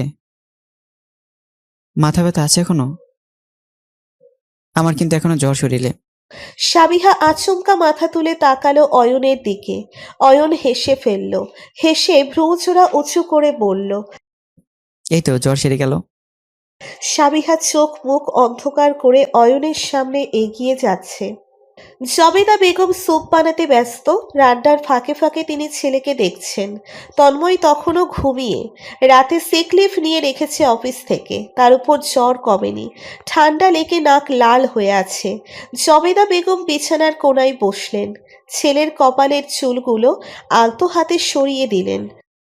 ওঠ বাবা, একটু কিছু খেয়ে ওষুধ নিয়ে তারপর না হয় শুয়ে থাক। তন্ময় নেড়ে চেড়ে উঠল। সে সময় ক্রমাগত কলিং বেল কেউ টিপে চলেছে। জবেদা বেগম ভরকে গেলেন। আসছি আসছি বলে তিনি দৌড়ে ছুটলেন দরজা খুলতে। চোখের সামনে সাবিহা দাঁড়িয়ে। তিনি নিজের চোখে যেমন বিশ্বাস করতে পারছেন না। অবাক চোখে তাকিয়ে সাবিহা এগিয়ে গিয়ে মাকে জড়িয়ে ধরল। হুঁশ এলো জবেদা বেগমের। মেয়েকে জড়িয়ে ধরে কেঁদে ফেললেন। অরু তাদের পাশ দিয়ে ঢুকে গেল ভেতরে। তার দাঁড়িয়ে থাকার সময় নেই। দীপ্ত এবং রুবিও তাই করল। শুধু অয়ন দাঁড়িয়ে মা মেয়ের কান্না দেখছে। একসময় কাঁদতে কাঁদতে জবেদা বেগমের চোখ গেল অয়নের উপর। তাকে দেখেই কান্না কোনো রকমে বন্ধ করলেন। লজ্জিত ভঙ্গিতে মেয়েকে ছেড়ে অয়নের মাথায় হাত রাখলেন। অয়ন সালাম জানাতেই তিনি সালামের জবাব দিয়ে বললেন, ভেতরে আসো। গতকাল তন্ময়ের ব্যাগ বুঝি তুমি রেখে গিয়েছিলে? জি। এভাবে কেউ রাখে? কই, আমার সাথে দেখা অবধি করলে না? রাত হয়ে গিয়েছিল ভীষণ। হ্যাঁ, সেটাও ঠিক। এখন এসে ভালো করেছো। দুপুরে খেয়েই যাবে বলে দিলাম। অয়ন হাসল। আর চোখে দেখল সাবিহা বাম পাশের একটি রুমে যাচ্ছে।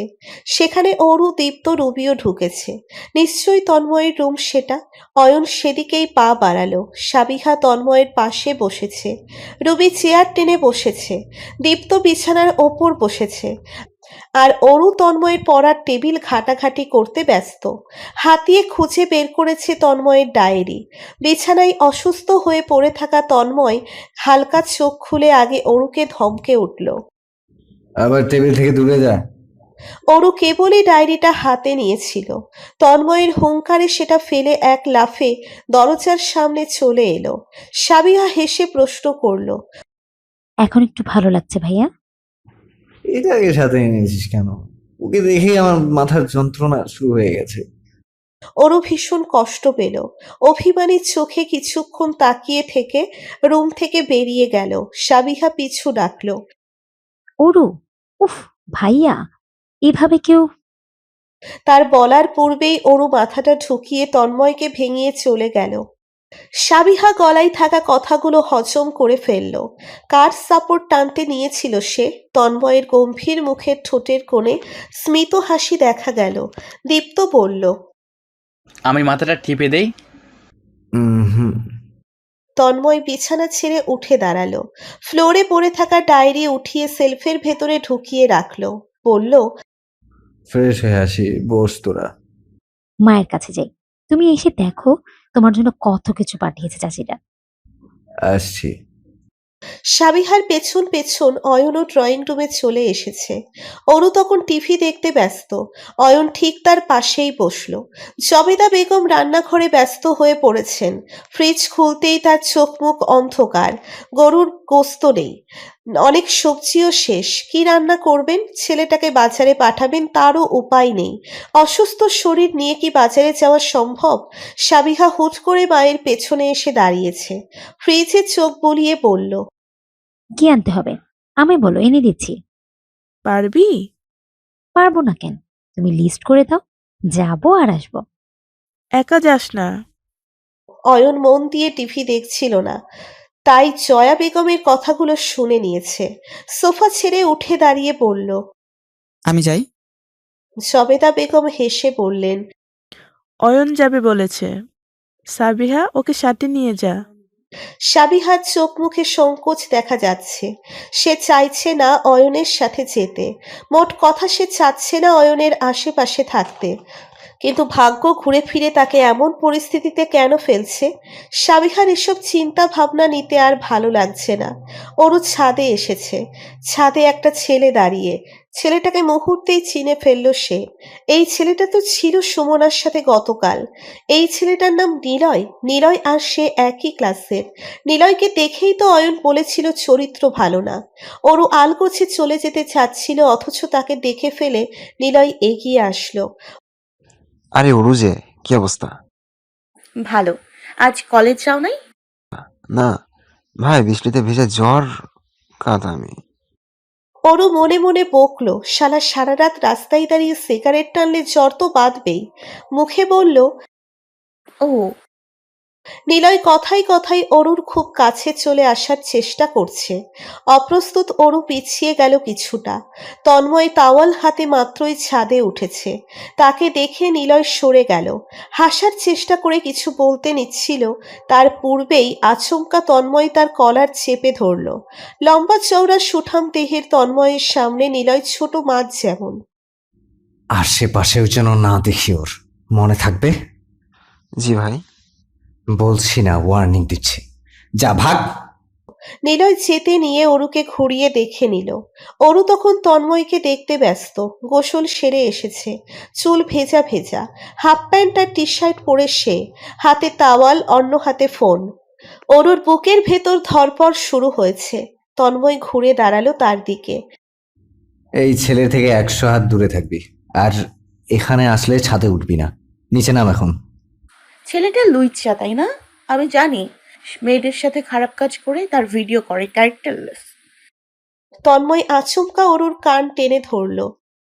এত কিছু কিভাবে শিখেছিস? অরু ভয়ে রয়ে শুয়ে বলল, মানুষজন থেকে। লুচ্চা? হুম। আপনাকে বলি নাই তো, ওই নিলয় রে। তন্ময়ের শান্ত মস্তিষ্ক অশান্ত হয়ে গেল মুহূর্তেই। অরুকে রেখে হুড়মুড়িয়ে নেমে গেল। অরু তার পিছু দৌড়ে চলেছে আর বলছে, আপনাকে বলি নাই তো, আপনি কি ভাবছেন আমারে বলেন? কথাগুলোর মাঝখানে তন্ময় থেমে গেল। সিঁড়িতে দাঁড়ানো অবস্থায় ঘুরে অরুকে সিঁড়ির রেলিংয়ে আটকে ধরল। তার সুঠাম হাত দুটো অরুর দুপাশে রয়েছে। ঝুঁকে গিয়ে স্তব্ধ হয়ে দাঁড়িয়ে থাকা অরুর চোখাচোখি হলো। ধীর স্বরে বলল, আমাকে যেদিন বলবি সেদিন তোকে লুচ্চামির ABCD শিখিয়ে দেব। তারপর সে চলে গেল। অরু পাথরের ন্যায় দাঁড়িয়ে রয়েছে। কথাগুলো তার মস্তিষ্ক এখনো বুঝে উঠতে পারেনি। বুঝতে পেরে আর হজম করতে পারছে না। সে এমন কথা আসলেই প্রত্যাশা করেনি। সাবিহার অন্ধকার চোখ মুখ দেখে অয়ন বলল, বাইক নিয়ে আসি, 5 মিনিট লাগবে। সাবিহা কাট কাট গলায় জবাব দিল। না।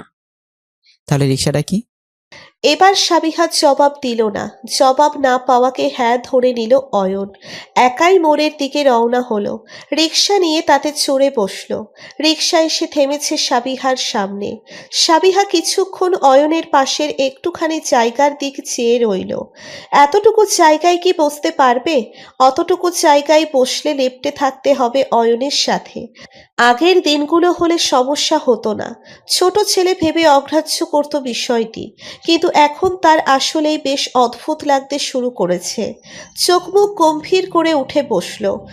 সঙ্গে সঙ্গে উপলব্ধি করলো অয়নের শরীরের স্পর্শ। রিক্সা চলতে শুরু করেছে। সাবিহা খেয়াল করলো তার পেছনের দিকে অয়ন হাত দিয়ে রেখেছে। হাতটা তার শরীরে স্পর্শ করছে না, তবে মনে হচ্ছে সে অয়নের বাহু ডোরে সীমাবদ্ধ। এভাবে প্রেমিক প্রেমিকা রিক্সায় চড়ে। তারা কি প্রেমিক প্রেমিকা নাকি? সাবিহা বলল, হাত সরাও। স্পর্শ লাগছে?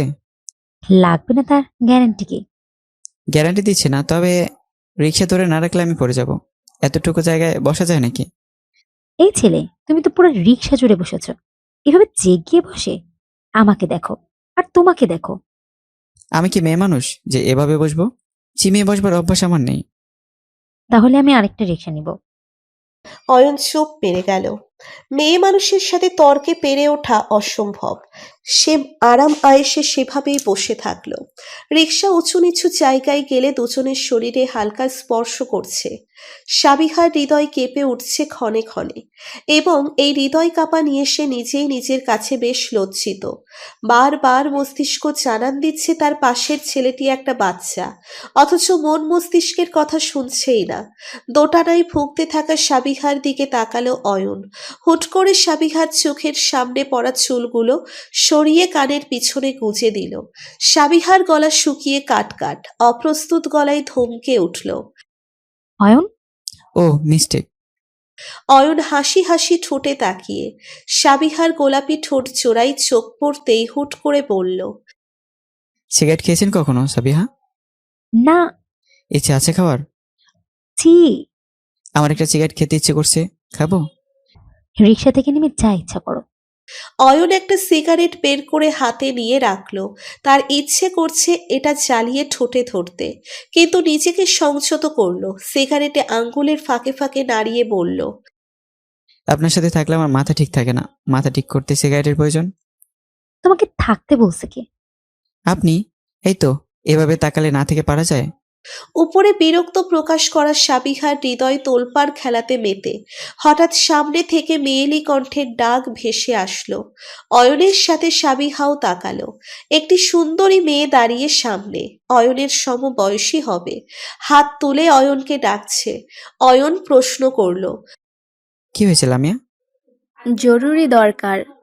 তোমার ফোন কই? আমি তোমাদের বাসার সামনে যেতে নিচ্ছিলাম। সাইলেন্ট? এখনই দরকার? প্লিজ, খুব দরকার। অয়ন সাবিহার দিকে তাকালো। সাবিহার চোখ মুখ শক্ত। সে অন্য পাশে ফিরে বলল, যাও, আমি একাই যেতে পারবো। অয়ন নেমে গেল। মানিব্যাগ বের করে রিক্সাওয়ালাকে ভাড়া দিয়ে বলল, 3 রাস্তার মোড়ে গরুর গোস্তের দোকানের সামনে থামাবেন। তারপর ঘুরে সাবিহাকে বলল, আমি আসছি 5 মিনিটের মধ্যে। প্রয়োজন নেই, আমি একাই পারবো। চলুন ভাইয়া। রিক্সা চলছে। আর চোখে সাবিহা দেখল অয়নের সামনে এসে দাঁড়ানো মেয়েটিকে। দুজনকে একসঙ্গে মানাচ্ছে। সমবয়সী তারা মানাবেই তো। সাবিহা নজর ফিরিয়ে সামনে তাকালো। তার বুকের ভেতর হাহাকার করছে। অদ্ভুত এক খারাপ লাগা গ্রাস করছে তাকে। নিজেকে শান্ত করার চেষ্টা করছে অনবরত। রিক্সা থেমেছে গোস্তের দোকানের সামনে। রিক্সা থেকে নেমে সাবিহা আশেপাশে তাকালো, যেন শেখারও প্রত্যাশা করছে। দোকানের সামনে লোকজন নেই তেমন। সময় নিয়ে 2 কেজি গরুর গোস্ত নিয়েছে। পাশের মুরগির দোকান থেকে 2টো দেশি মুরগি নিয়েছে। ব্যাগ দুটো নিয়ে হাঁটা দিবে তখনই তার সামনে রিক্সা এসে থেমেছে। অয়ন ঠোঁটে হাসি ঝুলিয়ে বলল, উঠে আসুন। সাবিহা ঠায় দাঁড়িয়ে রিকশায় না চড়ে অন্যদিকে হাঁটা দিল। অয়ন উপায় না পেয়ে নেমে গেল। রিকশা ভাড়া দিয়ে দৌড় লাগালো সাবিহার পেছনে। পাশাপাশি হাঁটতে লাগলো। সামনে পরিষ্কার পরিচ্ছন্ন একটি কাঁচা বাজার আছে, হয়তো সাবিহা সেখানেই যাচ্ছে। পাশাপাশি হাঁটতে নিয়ে যথাসম্ভব নিজেকে অয়ন থেকে দূরে দূরে রাখার চেষ্টা করছে। অয়ন সাবিহার মন খারাপের বিষয়টি ধরতে পারেনি এখনো। সে আন মনে সাবিহাকে স্পেস দিয়েছে। নিজেকে সামলে রেখে সাবিহার আর তার মধ্যে জায়গা রেখে হাঁটছে। সেধে কোনো কথা সেও বলছে না। বয়স অল্প হলেও অয়ন বেশ লম্বা চওড়া, 5 ফিট 4 ইঞ্চি। সাবিহা অয়নের বুক পর্যন্ত পড়ছে। তাকাতে নিলে মাথা উঁচু করতে হয়, বিধায় তাকানোর সাহস পায়নি সাবিহা। আর চোখে দেখল অয়ন তার বাম পাশে চলে এসেছে। তার এপাশ দিয়ে মানুষজন যাচ্ছিল হয়তো, তাই। অয়ন বলল, মেয়েটা আমার ফ্রেন্ডের গার্লফ্রেন্ড। সৌভিক কল ধরছে না, তাই ডেকেছিল আমায়। আমাকে বলছো কেন? আমার মনে হয় আপনি কষ্ট পেয়েছে মেয়েটিকে আমার পাশে দেখে। সাবিহার পা ছোড়া থেমে গেল। রেগে তাকালো অয়নের দিকে, বলল, মানেবিহীন কথাবার্তা বলবে না একদম। আমি বলছি আমার মনে হয়। সিওরিটি দেয়নি তো? অয়ন দুষ্টু হেসে পুনরায় বলল, ওর are you really bothered by her? তুমি এসব আজগুবি কথা বলা বন্ধ করবে? অয়ন হেসে চুপ রইল। তারা একে একে সবকিছু কিনে ফেলেছে। সব বাজার সদাইগুলো অয়ন একাই হাতে নিয়েছে। সাবিহার দুহাত খালি। এদিকে অয়নের দুহাতে জিনিসপত্র থাকায় ঘাড়ের পাশটা চুলকাতে পারছে না। কপালের চুলগুলোর কারণেও সুরসুরি লাগছে। তাই সাবিহার সামনে ঘাড় নামিয়ে বলল, এখানটায় চুলকে দিন তো। সাবিহা বিরক্ত সুরে বলল, আমার হাতে দাও, তারপর নিজেরটা নিজে করো। অনেক হেভি, পারবে না নিতে। আপনি বরং আমাকে একটু চুলকে দিতে সাহায্য করুন। দীর্ঘ নিঃশ্বাস ফেলে সাবিহা অয়নের ঘাড়ের পাশে হাত ছোঁয়ালো। তার ছুঁয়ে দিতেই অয়ন শব্দ করে ইস বলে উঠল। চুলকে দিতে বলছি, ছুঁয়ে দিতে না। এভাবে ছুঁয়ে দিলে আমার কিচুমিচু হয়। আশ্চর্য, তুমি চুলকে দেবার সময় কোথায় দিলে? অয়ন, একদম ফাত্রামি করবে না। অয়ন শব্দ করে হেসে বলল। আজ এত চুলকাচ্ছেন কেন? বলেই উচ্চস্বরে হাসতে লাগলো সাবিহার অন্ধকার চোখ মুখ দেখে। তারপর রিকশা ডেকে দুজনে উঠে বসলো। এত সব বাজার সদাই নিয়ে বসবার কারণে দুজনের ঘনিষ্ঠতা বেড়ে গেল যেন। সাবিহা এবার দম বন্ধ হয়ে মারা যাবে নির্ঘাত। ওরও একটি বাচাল এবং চঞ্চল স্বভাবের মেয়ে। কোনো না কোনো গণ্ডগোল তার দ্বারা হতেই থাকে। সেই গণ্ডগোল পাকানো মেয়ে যখন খামোশ হয়ে বসে থাকে, সেটা আসলেই ভয়ঙ্কর দেখতে লাগে। যেমন দীপ্ত কয়েকবার অরুর কপালে হাত ছুঁয়েছে, না জ্বর নেই, তাহলে অরুকে সম্পূর্ণ ঘুরিয়ে ফিরিয়ে দেখে চলে গেল। পরপরই